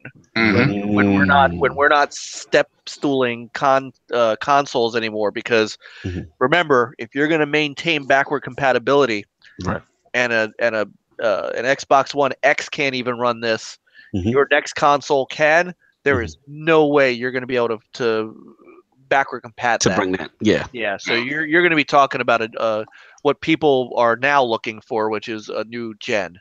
Got you. So because of the tech, the differences in the tech and getting that implemented would be so substantially different. What you're saying, those things, there's no way possibly that they're going to be able to forward, because that's been kind of like Microsoft's mantra, right? They want to bring it bring everything. Leave no console behind. Yeah. I gotta disagree with Sting a little bit there, because the thing is, they're building all of this into DX12, which they've been using for quite some time. Right. So I think they've thought about that, right? To me, their thinking is like, we're going to build on this, because if you think about it, how many true DX12 games have come out since they've been talking about it? Like if we go all the way back to the launch of the Xbox One, and resolution gate happened and everything, and the power of the system was in question, then there were rumors about the secret sauce, that the ESRAM,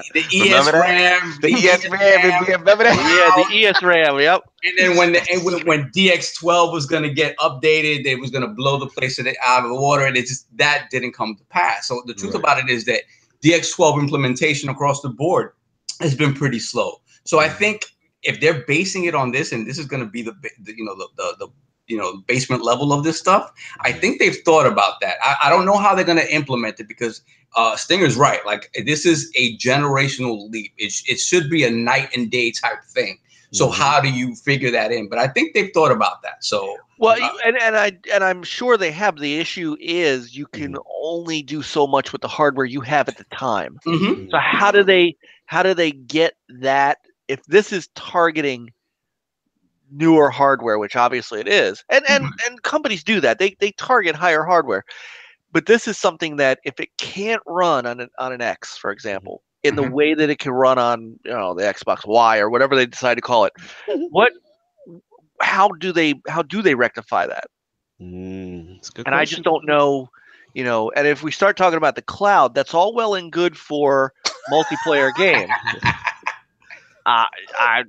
It's all well and good for the multiplayer games, but how do you? No, you just mentioned the cloud, and I was waiting for Sovereign to be How do you do that when cloud defender? Right. How do you do that? How do you do that when you're taking your Xbox One X onto a submarine? Yeah, it's true. Ain't no cloud. Ain't no cloud there. Right. That's a good point. Ain't no underwater internet. Like I said, this is good. This is good. Good tech. Good stuff to see about the future. I love talking tech. Yeah, man. I remember when the Xbox 360 was in its mid-cycle, we started talking about things like procedural generation, which is now a normal thing. But back then, man, when we played I think it was Morrowind, and they used, what was it called? The tree. That could procedurally generate trees and foliage and stuff like that, and that was like the big thing because it took resources.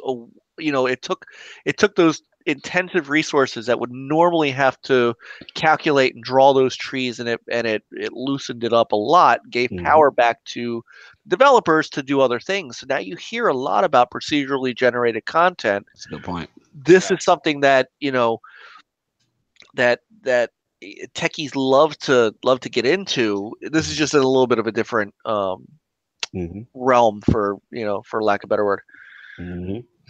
No, absolutely, and this is good, man. We're going to see what happens in the future with the sun rays, the God rays. Every game is made by J.J. Abrams. Exactly. Lord King, you are up next to bat. Sea of Thieves. What is going on with Sea of Thieves again? What's happening? Oh man, what I'm loving is that I woke up to a patch.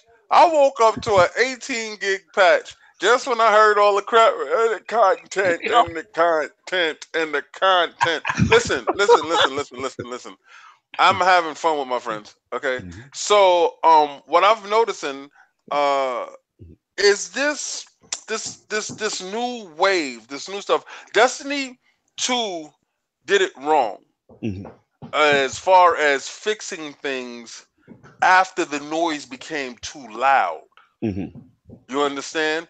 And they tried to go fixing it after the noise was deafening and no one would hear them over the noise. So while the noise is starting to build, I'm noticing these new companies or these new games that are out, they're fixing it as it goes. PUBG was hearing the noise and a patch will come out the week later. And a patch will come out the week later. It's night and day from the day of the launch. But that's a preview game. Yes, of course.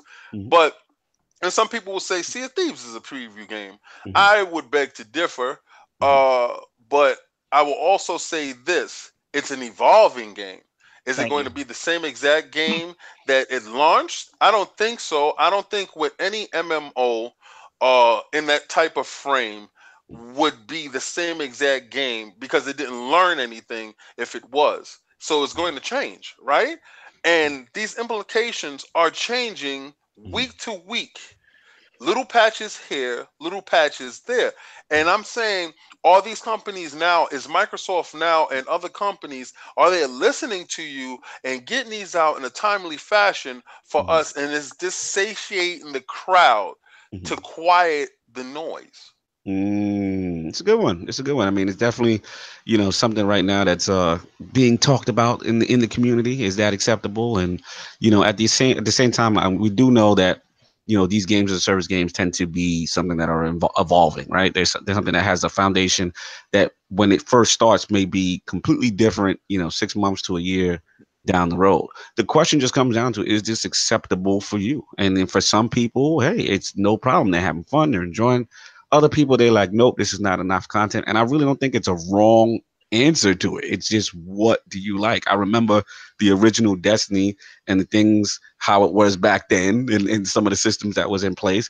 And then I remember, the Taken King came out and it was almost like a complete overhaul and all this other stuff that went on. Again, it just comes down to the initial content. Do you like the universe? Are you invested in that ecosystem? If you are and you like it, and I think with Sea of Thieves, they've got something really unique going on. There's really not a lot of pirate simulators going on. The foundation is there. The game does look beautiful. I do understand the complaints. There's not enough content, or there's maybe just the fetch quests are repetitive, blah, blah, blah. It's on you, so it's up to you if you want to stick around with it. What do you feel, Lord Sting and Lord Sav? Sting, I'll let you go first. Oh, thanks. So, welcome to Games as a Service. Yes. I mean, honestly. So, and name me the 2 games right now that since they have launched have continued to show up every month like clockwork on MPD charts. I'll give you 2. One's the big one. Is it Grand Theft? Yep. And the other is Rainbow Six Siege. Now, that's right. Every month, these are games that start out in one position and evolve over time. And you can say what you want about Grand Theft Auto, but Rockstar has perfected the ability to drop content into that game and keep people going to an extent I've never seen before. Yeah, the sales reflect that. Yeah, absolutely. Good, because Rainbow Six Siege 6 in the top 20 here and there. Grand Theft Auto is routinely in the top 10. And they just introduced racing. They just introduced outright, just straight up racing to the game for the online. Yep. Rainbow Six evolved over time from being just a very generic multiplayer, non-single player game to an amazing experience that continues to add. And, even though these games don't show up themselves, you have to credit games like The Division for doing the same thing. So yeah, The Division was pretty shallow too at first. You had the Dark Zone, you had the main game, but it was still the same thing over and over and over. You ran into PvE stuff, you got in the Dark Zone, and you kind of battle it out with other people. But it's what they bring to the table post-launch that continues to have people playing it. Right. This is where Sea of Thieves is. This is where we're at the beginning of this adventure with Sea of Thieves, and it's up to Rare to add that content, and if they don't, they will suffer. But this is the judgment. I don't want to harp on it too much because I harped on it earlier. The judgment on this game to me has been a little bit unfair, considering those other games that are out there that are doing that. Elder Scrolls Online is another one. We can go through. This is where our industry is.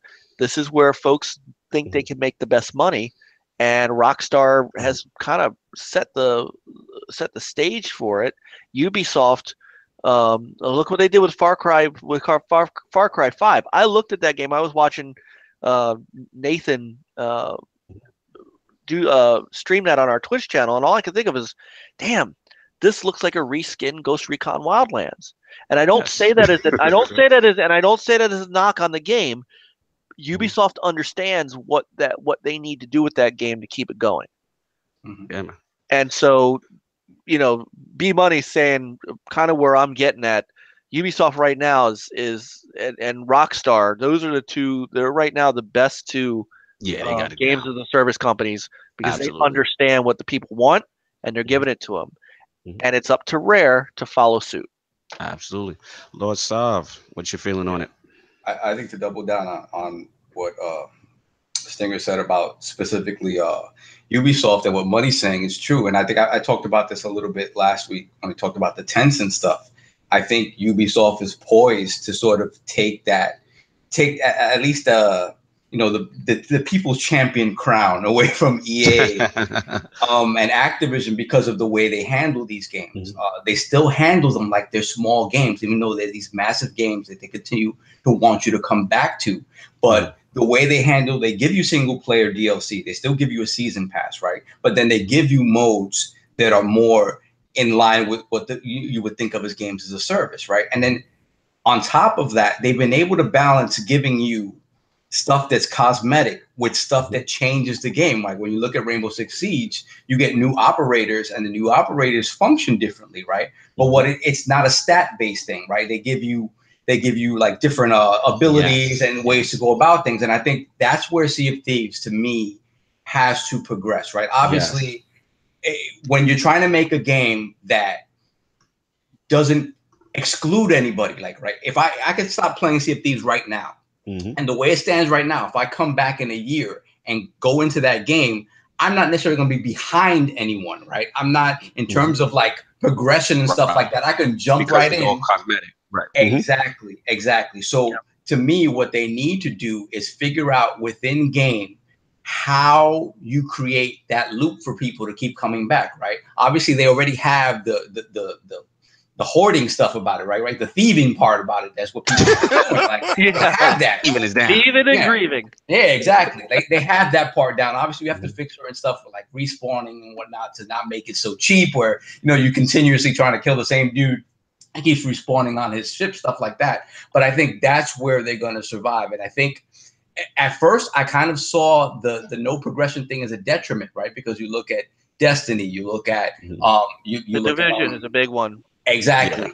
Yeah. But what I see that what they've done with this game, especially by putting it on Game Pass, where the barrier to entry is possibly very low, it makes it so it's always an appealing option to somebody that's not going to cost them a super amount of time if they don't want to, or a super amount of money if they don't want to. It's always going to be in a very inviting state. So it's just going to be a matter of the content supporting that. And just creating that pirate world, whether it be like, I was thinking about things like, okay, like, put people in a pub together, let them do, whatever, drinking games, or like trying to shoot at each other, or like, stuff like that, like things like that make the world feel more alive and make it feel more piratey. More populated. Exactly. Make it feel alive. And I think they'll be fine. And like I said, like if you bought it at $60 and it's not what you expected, I can see that argument. But I think the Game Pass model makes it so that blow is lessened. And I think it's only going to serve to help the game in the future. I see this game in a year being something that we're going to be talking about in a positive light, I think, in a really positive light, I think.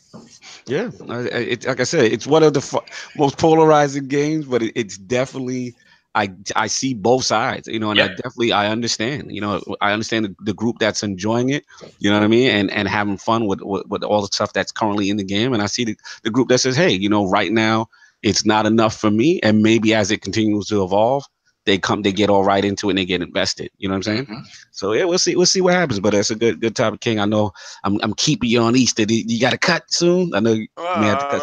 I don't celebrate Easter, so I just want to make sure. I'm not part of the sweetness. Okay. Oh my Lord. I saved this topic. It's good for. You come hang with us, Hebrews. We're all right. We're good. You can't eat any bread right now, but at least you can come hang. Yeah. And you know what's the best part? I'm not eating bread right now anyway. So there you go. See, my tribesman. There we go. Hey, we make a great brisket. Come on. There it is. Moving right along. I saved this topic actually for Lord Sting. He's in the building, and I figured he would appreciate this. And also want to shout out to our Lord Editor, Lord Sam Tolbert. He's got a great article right now up on it, and it's the Atari VCS. The details have been revealed for the new Atari retro theme box. So right now it's looking like, it's codenamed the VCS, and basically, the COO basically stated it's a new Atari device that's designed for today's living room. It'll include PC and online entertainment-driven features. There's also going to be some retro aspects to it, like a retro box, micro console kind of thing that consumers may want to do it. It has the whole, Atari wood grain retro feel to it. Now, the specs have not been finalized, but we've been privy to some information, and looks like the performance will be comparable to a higher-end PC laptop. It's supposed to be 4K HDR, 60 frames per second. AMD 86 processor, onboard and expandable storage. He's got the Bluetooth bit, the USB 3.0, yada yada yada. So sir, Cognito, did you mention a graphics card in there? I did not see mention that is curiously missing from the whole write-up on the whole article that I read. You know why? Because they don't have one. Well, actually, it's going to be AMD Radeon. Radeon? Oh, yeah. We getting exclusive from NLG? Whoa. But Stinger, is it an SoC like everything, like a console, or is it going to be from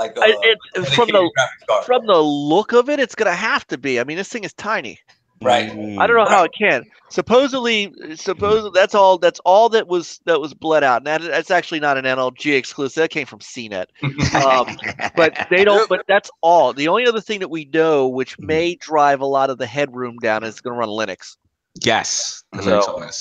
Yes, that I definitely, and it's definitely supposed to be, people ask about, what type of content will be, the games and stuff like that. Will it be mostly retro? So they said it's supposed to be a variety of them. It's supposed to be, the retro content from Atari reimagined classics, and supposedly they're working with game developers and content creators, looking forward to sharing more details as they come soon. So my hand is swinging in the air. My hand is swinging in the air. Look, King, based on the information that we have heard thus far, what are your feelings about the Atari VCS? There's no place in this world for it. All right? I don't know why they didn't just make somebody.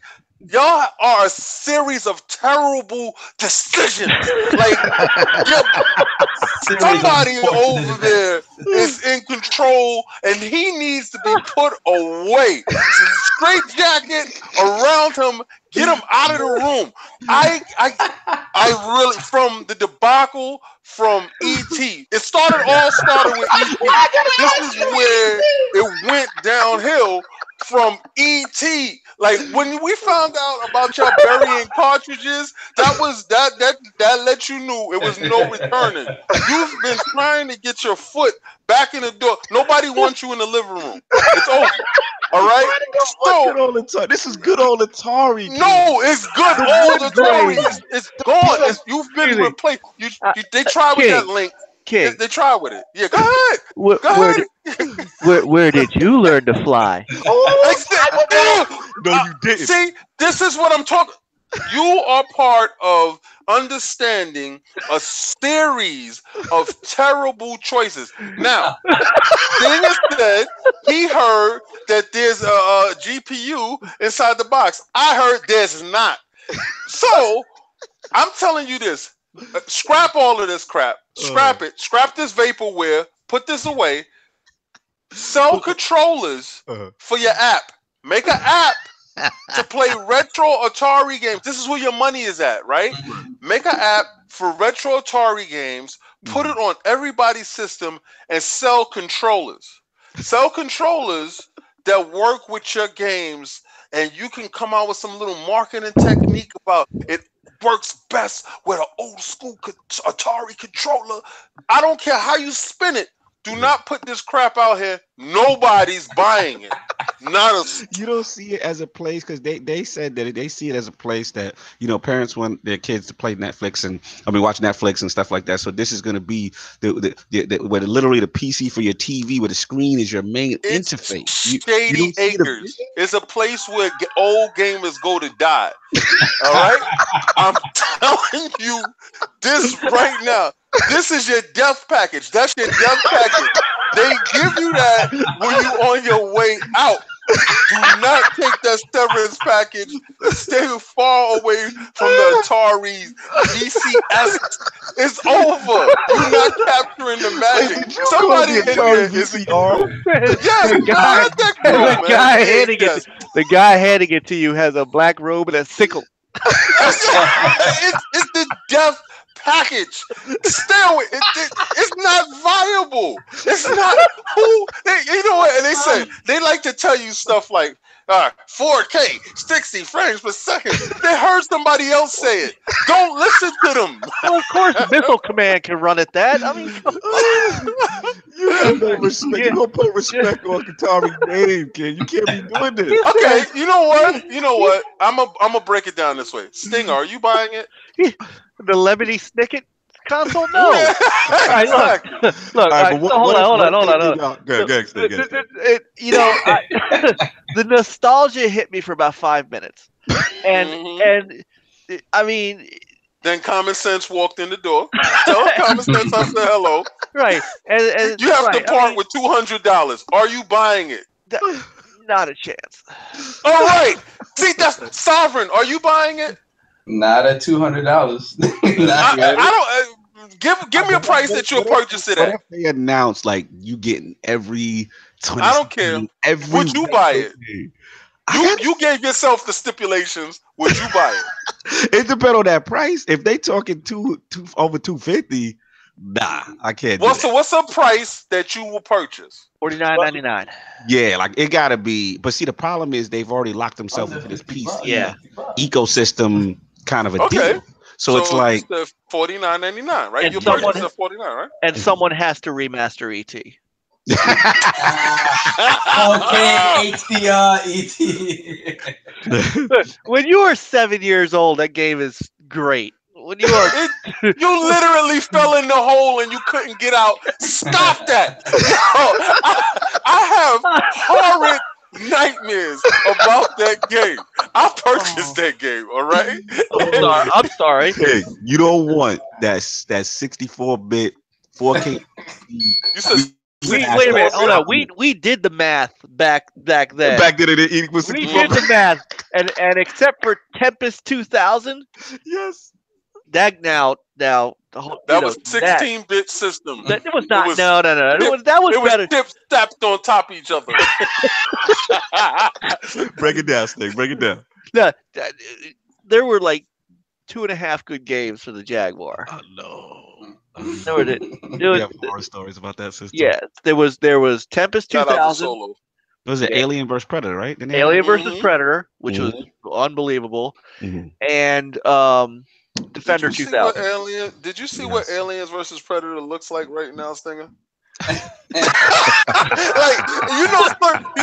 Certain games hold up over time. Did you go back to really look at what it is? I thought we were starving. You know how when you're sitting at a table and nobody feeds you, they've been feeding you like rice grains for 2-3 years, and then they actually put a piece of bread on the table, and you're like, oh my God, it's the greatest piece of bread that I've ever had in my life.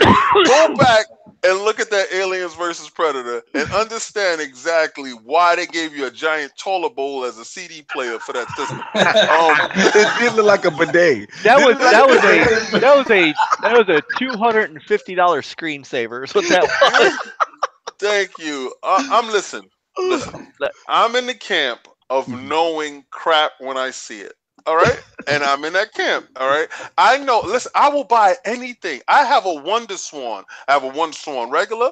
I have a Wonder Swan color, Nice. and I have a Wonder Swan Switch. Tell me you have an Listen- Engage. Yes, of course, I got that. All right, Yeah, there you go.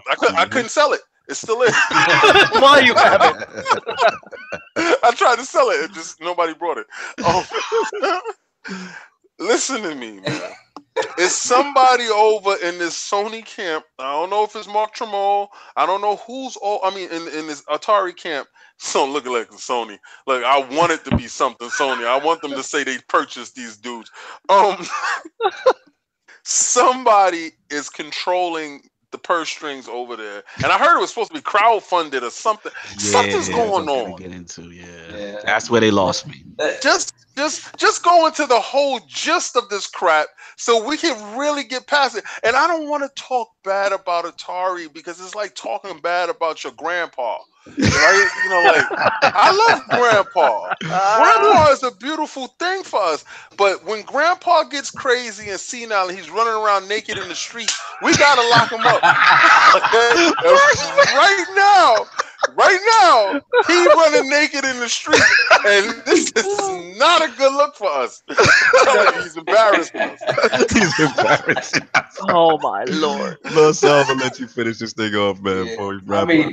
Just to get into the weeds onto why this really is not a great idea, right? So first of all, the crowdfunded thing is it just shows you don't have confidence in what you're bringing to the table, and nobody else had enough confidence in it to give you money to do it. That's one, right? That's what that is. That's what that is. That's what that is. That's one, right? The whole failed on Shark Tank. The whole lack of a savage. The whole lack of a graphics card thing, you know what? For something that small, you're looking at an SoC, the same thing as what you have in the Xbox, the same thing as what you have in the PlayStation. Mm-hmm. The thing with that is, right, they compared it to a high-end laptop these days, right? Mm-hmm. High-end laptop these days, that's misleading because a high-end laptop these days is running a desktop GPU. It's nothing different to it, right? Mm-hmm. So let's say it's running a 1050 or 1060, right? So it's capable of something in the range of, vanilla Xbox One or something. Vanilla Xbox One to Xbox One S or something like that, or maybe PS4 Pro stuff. But again, this is something that's bringing the price up. Right. The price is a big deal for this because, again, they're trying to compete with other companies that already have stuff in this space. Like if you're talking about an all-inclusive 4K machine, like, you know, you already have Amazon, you already have Apple that has these sort of all-in-one sort of machines that are still trying to give you gaming on that too. So you have people with more, and then when you look at Xbox and PlayStation, these are ecosystems that have a lot more robust offerings than they would have. So you're telling me now that you're gonna have to create another storefront that I'm gonna have to buy from. It's not happening unless you get Steam and you get Steam and you get Netflix on board and maybe you get Microsoft on board to have the Microsoft Store on there or something like that. Good luck with that. Like, yeah, exactly. Like it's one of those things. Like you're gonna have to convince people that from the ground up you built this thing that they should be confident in. Then you look at other stuff like, you know, like the Linux stuff is cool because it's open ended. I know they had something where they were gonna let people like a sandbox, so to speak, where they were going to let people like make homebrew and stuff like that. Yeah, that's cool, but that leaves you wide open to blowing everything out and like and being a PSP and like people modding it left and right. So I mean, there's so much stuff there. To be honest, man, this is what they needed to do. If they were going to do this, they should have gone the NES Mini and the NES Mini route. Make one thing, give me something for like $60 that has all the Atari 2600 games on it, that looks like an Atari 2600, a one-shot deal, and then the next year do it with that. They have that. Yeah, but I mean a real one, like a real one. What they got, Sting? They got the anniversary edition. They do have that actually. You can buy. No, I'm serious. You can buy. It's called the Atari Flashback. You can buy it. It's got. We've seen these. I've seen these. The one, but it's not. Is it the console or is it just like I know that some that have the controller and the games are all in the controller? No. There's a It's called the Atari Flashback 8. It has 105 games. It's a plastic version of the console, but it's got two regular joysticks. It's an emulator like everything else. It's the same company that makes the Genesis one and the they have like a handheld version. You know, and honestly, they do make the Flashback classics for Xbox, PS4. You can get these games on a console. Console. No, absolutely. I ain't gonna lie though. If they got some Lynx games, I might have to take a double look. If they want to sell you, to me, if they want to sell you on the nostalgia of their brands and the things that they have, I think that's the way to go. And then, like next year, you could do a 5200 because not many people had a 5200. And then a 7800, then an Atom or something like that. Like I think if you're gonna do that and you're gonna charge that much money, Atari is gonna have to remaster these games. Yes. Like they're going to have to bring new versions, like a new, it's one thing to just throw Centipede from the 1980s onto this thing and charge you $250 for it. They're going to have to do like they did, like the Dreamcast has a 3D version of Centipede that they remade. They're going to have to remaster that and bring it. They're going to have to make new games. Make this the console. Make this the console that you bring your Test Drive Unlimited back on. Right. Make this the console that you get into your. This would work. So this would work if Atari's IPs are pretty vast. People don't remember them because again, they're not as we're talking about in the 70s and 80s. Absolutely. But they had games like Adventure. They had they had combat. Imagine bringing a tank combat game back into this era. Imagine taking some of those IPs that you have and remaking them for today. Imagine a brand new 3-dimensional Breakout. Those are games. Now you do that, and that's where your games go. You could sell that. Lord King is not there with you. He's not there. I said it. No, hold on. I mean, they did say they're going to be remastering these games, so they plan on bringing them forward. I'm dead over here. I am so dead. Nobody buying no Breakout. No, hold on. No, wait. Tell me you would not jump at a brand new asteroids or a brand new missile command or a combat. King's the wrong one to talk about this. Wow. That's where we I'm not split. jumping because we have those games already. They're just under different monikers. I'm telling you. Who makes the asteroid clone? Because you know why it's not good to have a new asteroid? Shooting rocks is not fun, right? So that's not fun. So what they did was they said they put it in like a Star Commander thing, and you go from place to place and world to world. It's called No Man's Sky. All right. Now, great segue. Great segue, by the way. Yes, and it's coming out on Xbox and 4K native at 60 frames per second. The whole package. The PlayStation guys previewed it, and we got it out of the preview program, and we got the whole package. It's the Asteroids 2 No Man's Sky edition. Listen. Those antiquated games are not in this marketplace. I don't want to hear about no new Pitfall. I don't want to hear about none of this stuff. It's called Tomb Raider. It's called Tomb Raider, and we got it already. We do not need this whole. Listen, Grandpa is running around naked, and we got to stop it now. Okay? We got to nip it in the butt. You can't be a brand new Pitfall, man. Let me ask you this last thing. Do you think it's just because shout out to Eggman in the chat, he said his old Geezer Lord podcast is full of the thing is, do you think, Lord, let me ask you an honest question, because Eggman actually made me think about it, which is like, do you think because we have this close attachment to these companies and these games and these brands that we are not thinking outside the bubble, where like a younger generation, like a Lord Addict and these kids out here would not even care less. These titles would not even have that same meaning to them. Do you think that maybe we may be kind of living in a vacuum a little bit? I think what we're living is in a world where handheld now. That they hold your hand from start to finish, and they pat you on the butt when you do well. That people, I don't think people could handle a Yar's Revenge these days. I think they would play it for 5 seconds and go, I don't know what I'm doing, and then they would stop because we are so trained. What just happened? You there? I can hear you. Okay, no, we have a visitor. Are there? We got a visitor in the building. Is that Lord Worry? I heard there were naked grandpas here.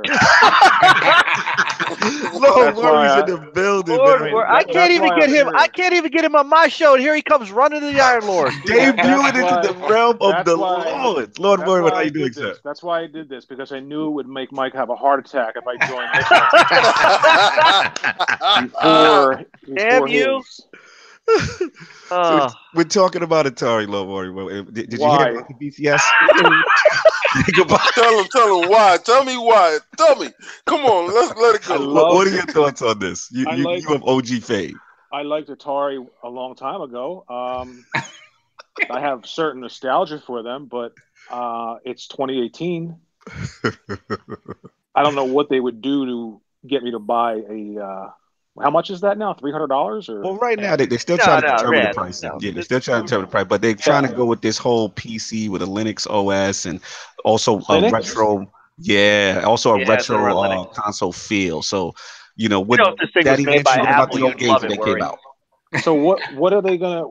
So it's running Linux, but it's gonna run PC games off of Steam.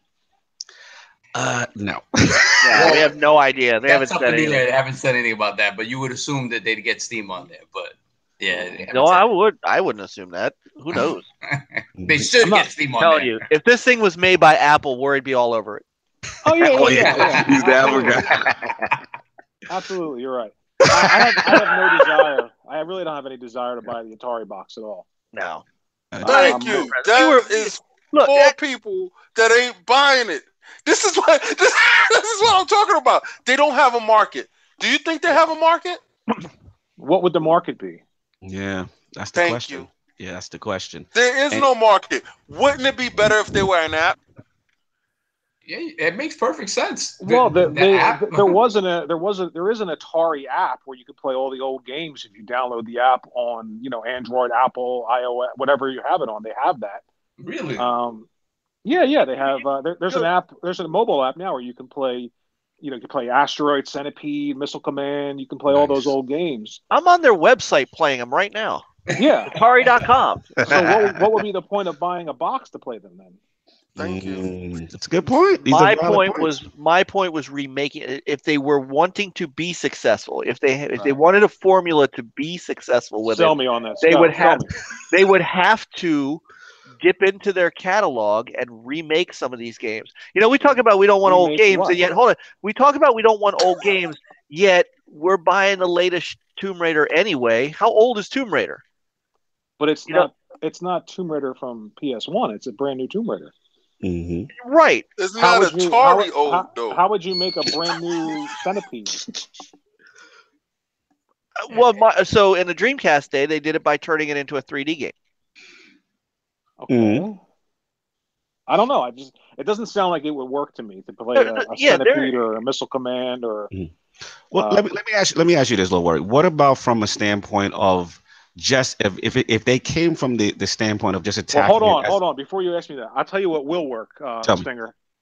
I'll tell you what absolutely will work for Atari if they do this.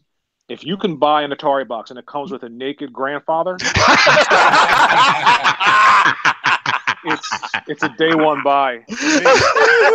You made me happy. Listen. And then what you do is you open the front door and just let them run down the block, nigga. Right. Because when you're old, you can do whatever you want. Nobody cares. Nobody cares, right? So needless to say, this does not appeal to Lord Worry from a standpoint of even from a retro console. If they just went that route, we wouldn't even be interested. I'd gladly pay for they have an a compilation Atari on the console. Switch. Mm-hmm. Yeah, I think they came out with an Atari retro console a few years ago. Let's go. Flashback. It actually looked like the 2600, I think. Yeah, it was the old one. They were selling it, and that's the reason why Toys R Us went out of business. They went out of business. They bet heavy on that Atari crap. They went out of business right along with Atari. Now they go fund me too. I thought what was interesting in the press statement. I got the press guy. He gave me some documents that I was privy to, and it's kind of funny because some of the questions that they were asking, it was like, some people have complained about the pricing. Why is it closer to the game consoles? As far as the current ones, as opposed to the micro consoles. And then they asked them, what truly sets Atari VCS aside from these other consoles? And the answer, no lie, gentlemen, is it's new and it's from Atari. That was their response to the press. Like their name holds weight. Like they name it scales. Like they've been ringing bells these last couple of years. Yeah, the wrong bells. You've been ringing them gong bells. Like good for business, man. Ever since EP, it's been bad business. It just showed me, that statement just showed me a little bit of how out of touch they are. And I was shocked. Like I showed I've never showed the other lords a couple of these questions that were asked by the press, to these guys at the GDC, and it just to have the audacity to have that kind of a statement. It's new and it's from Atari, so you should want it. Yeah. And I'm just like, wow. Look, it reminds me of when your parents say, "'Cause I said so."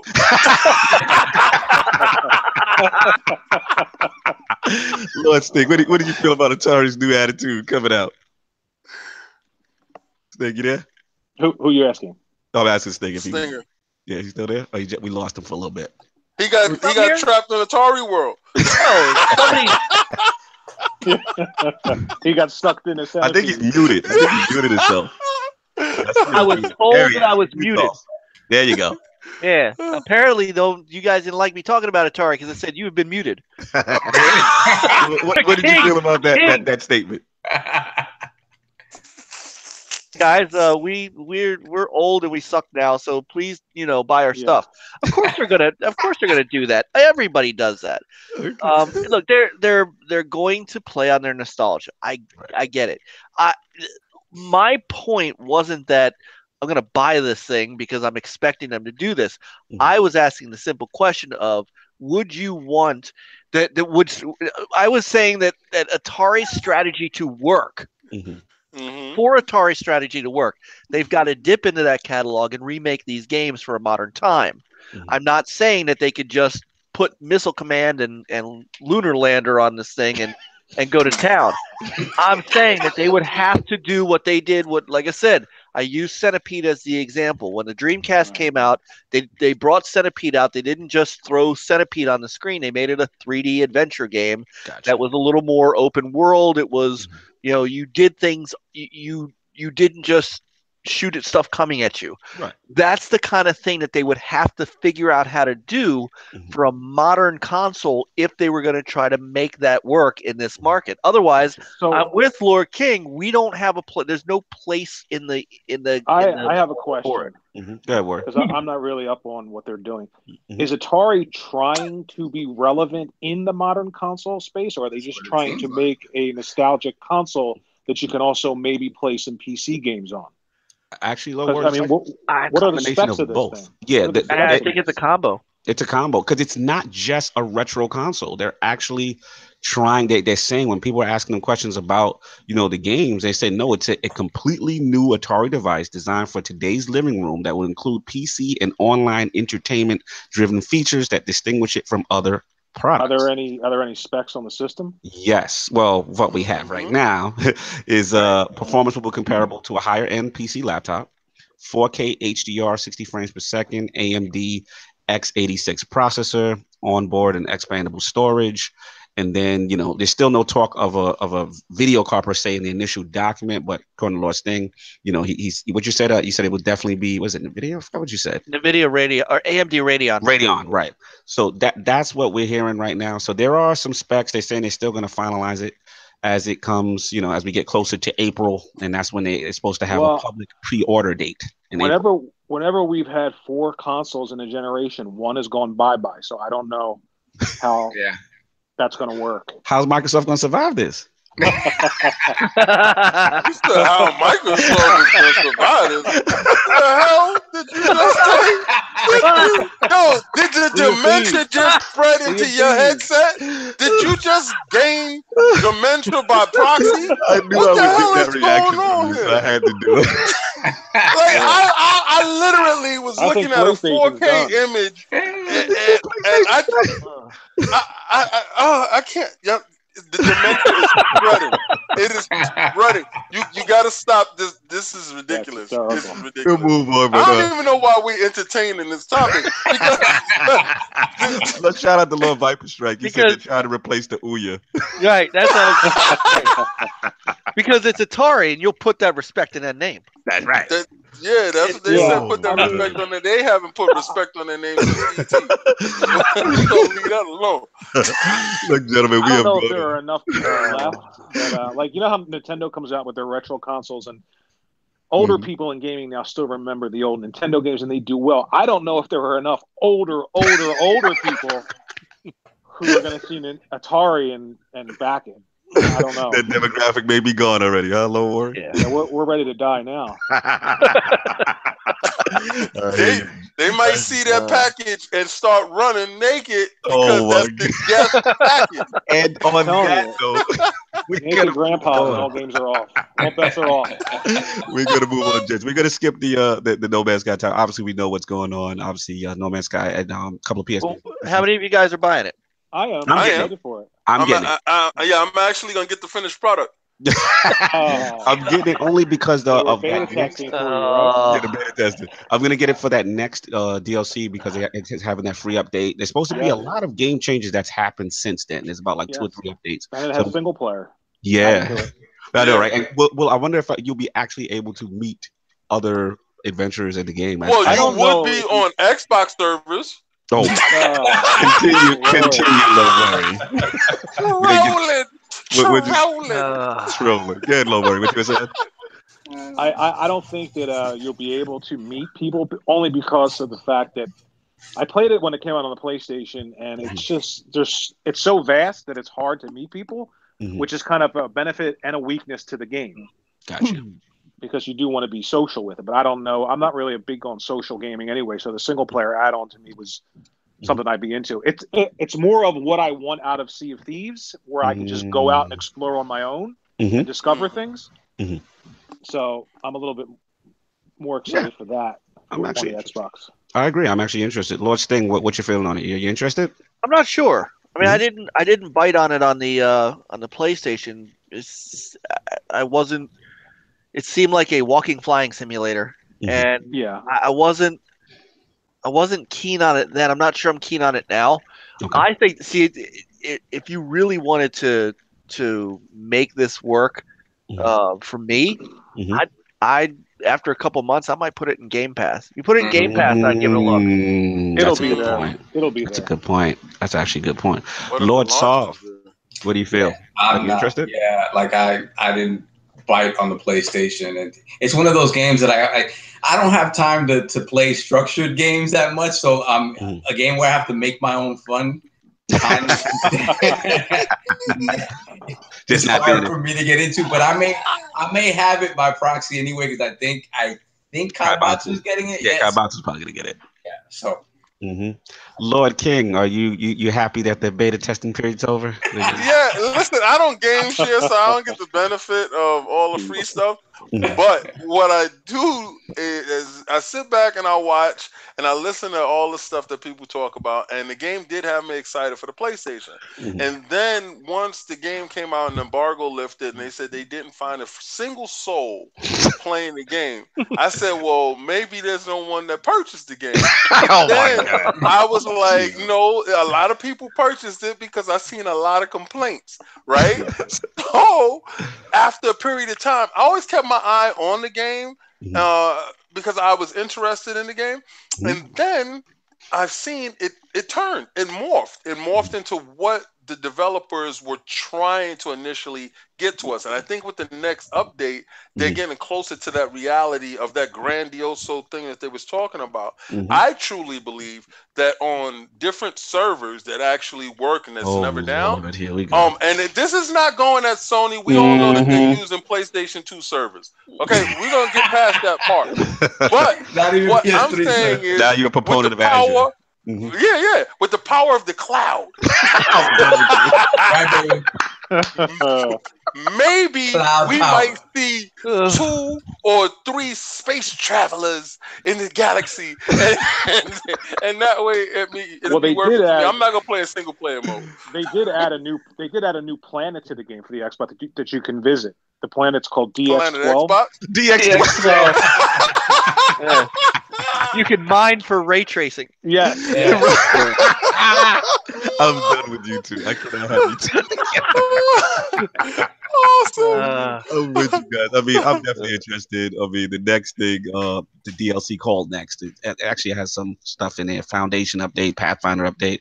We'll see. We'll see how it goes. So hopefully, I will say this: it's depending on how it's priced for me. Because if they try to $60 it, I don't know. I have to agree with Sting on it's that. Out of the preview program, it's gonna be 60. You didn't get it. I don't know, man. I don't know if I can stomach 60 for it. It's still $60 on the PlayStation Network. Wow. Well, we know they don't sell it. Yeah, they're gonna sell this at full price. That's why I said if they don't put this in the Game Pass, I don't know. I don't know how well it's gonna do. Honestly, I mean, yeah, there's some people that have been pining for it. You know, like little Johnny who wrote him the letter. Oh my Lord! Oh yeah, I saw that. Yeah, he said, please make it for Xbox and hit a home run for me. Oh my! You're a savage thing, right? You know, I thought it was funny. You know, his business partner probably wrote that note. You know, exactly. There's a few people that are going to buy this because it's 4K, it's going to be HDR, it's going to be enhanced with the X. But you know, the game also launched 2 years ago? 2 years ago, yeah. I mean, how much are people really pining for this game? You are talking about games that launched almost 50 years ago, and you want to update them. But their game, I'm not talking about. You gave me a 2-year-old game and said, I don't think I'm interested. I give up. Look, hey, Mike. Can I fall into a pit in this game? Hey, if it took No Man's Sky 2 years to mature and add content to it, I'm thinking of Sea of Thieves. Yeah. Yeah. All right, so we'll see Sea of Thieves on the Technically, PS5, right? Yeah, yes. You said PS5. The dementia is spreading. It's just spreading. Somebody's grandfather is naked. Somebody, this is another naked grandpa running around. Oh God! We gotta wrap this thing up. We got a lot of people got responsibilities. But Yes. just to finish up real quick, new ILP poll this week in tune with the topic. With the recent release of the PlayStation exclusives like No Man's Sky and Hellblade now coming to the Xbox platform, does this give you extra incentive to pick them up? A, no. Been there, done that on PlayStation already. Hellblade is a great game, though. Hellblade's great. Get it. Yeah. You should play it. Yes, but only with enhancement or extra content. Or C, I don't care unless it's a bigger Sony franchise. That is the question. Those are the choices. Please. Oh, you should have D. What's I D? mean, you should have D. You should have. I'm getting it to spite Sony. Oh my God! Oh God! Please rock the phone and hit the ILP Twitter polls out when it goes up. The views expressed by Lord King do not necessarily reflect the opinions of the ILP. Lord Stinger, an absolute pleasure. Oh, in this the has been. realm. Oh my God! This has been fantastic, and you know, if we keep going a little longer, we can hit that 3-hour mark, boys. Oh, you trying to kill me? You trying to kill me? I got Easter dinners to do. But absolute pleasure, man. Thank you guys NLG, so much. Huge respect, man. And- love what you guys are doing. Love the retro stuff. Love that you're educating the youth out here about what gaming is supposed to be about. And we had to make the treaty happen. We did. Where can the fine people find you? And obviously, we know NLG. None tonight. But what's your No, we won't schedule? be on right. So we won't be on tonight. You know, in out of respect for the Easter holiday and the folks who are doing what they're doing. You'll find us on Twitch mostly, which is twitch.tv/OG_NL Gaming. And we could also, if you also follow us on Twitter at OG_NL Gaming, we post a lot of that stuff there. We are on, our podcast is Sunday nights from 9 p.m. to roughly 2 in the morning. We're usually on till about 11. That's right. You know, we need to bring the Iron Lords to our kingdom. Absolutely, Lord, that has to happen. That has to happen. Sunday is the Lord's Day. You know, yes, it is. We have to make that happen. Yes. Also, super shout out to Lord Worrywart in the building, man. Such a pleasure to have him on. Thank you. Huge fan of this guy. He got great opinions on Twitter, man. Love his takes on stuff. Lord Worry, where can the fine people find you? When can we? Nowhere. Don't look. Don't look. I'm nowhere. His alter ego, Speederman. I will be nowhere. I will be on Twitter, and then that's it. And that's it. Nowhere, Sky. No gamer tag. No nothing. My gamer tag, Worrywart. My dog shit channel, Worrywart. And that's about it.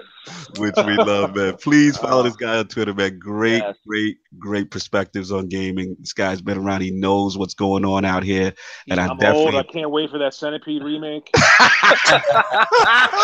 He's in line. He's first in line. Wait, Michael Monkey Punch. There he is. Lugo, bring back Pit Fighter. My man. My man. I'm with that right one. there. My man.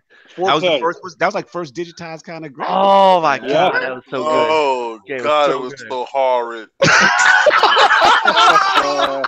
It was good on the links too. I had it for the links too. Oh. But once again, shout out to Lord Worrywart, man. Much appreciated, man. Good to see you active out here in these gaming streets. Thank you, Lord Sovereign. Where can the people also not find you? You're also Illuminati. Where can the people not find you? Not next week. Next week I'm gonna be online. I gotta finish this way out and play some Sea of Thieves. So I'll be online next week. But we have big shout out to Lord Stinger and Lord Worrywart for joining us on this geriatric edition of the Iron Lord podcast. This is really a geriatric version. You have two 70-year-olds. I'm done. Oh my God. You can catch me on PSN, Xbox Live, or BX Sovereign, and I'll be online next week, man. Gotta finish this way out. Thank you for blessing us with your online presence. It's always a pleasure to have you as a guest on the ILP. Lord King, money making gamers. What is it? What's the joint? Getting money gamers. Getting money gamers. Your intro will be updated, Lord. It will be updated. Where can people find you? You can find me on Twitter, Facebook, Instagram, what is it? Snapchat, everything. All the young Everything boy right stuff. about now.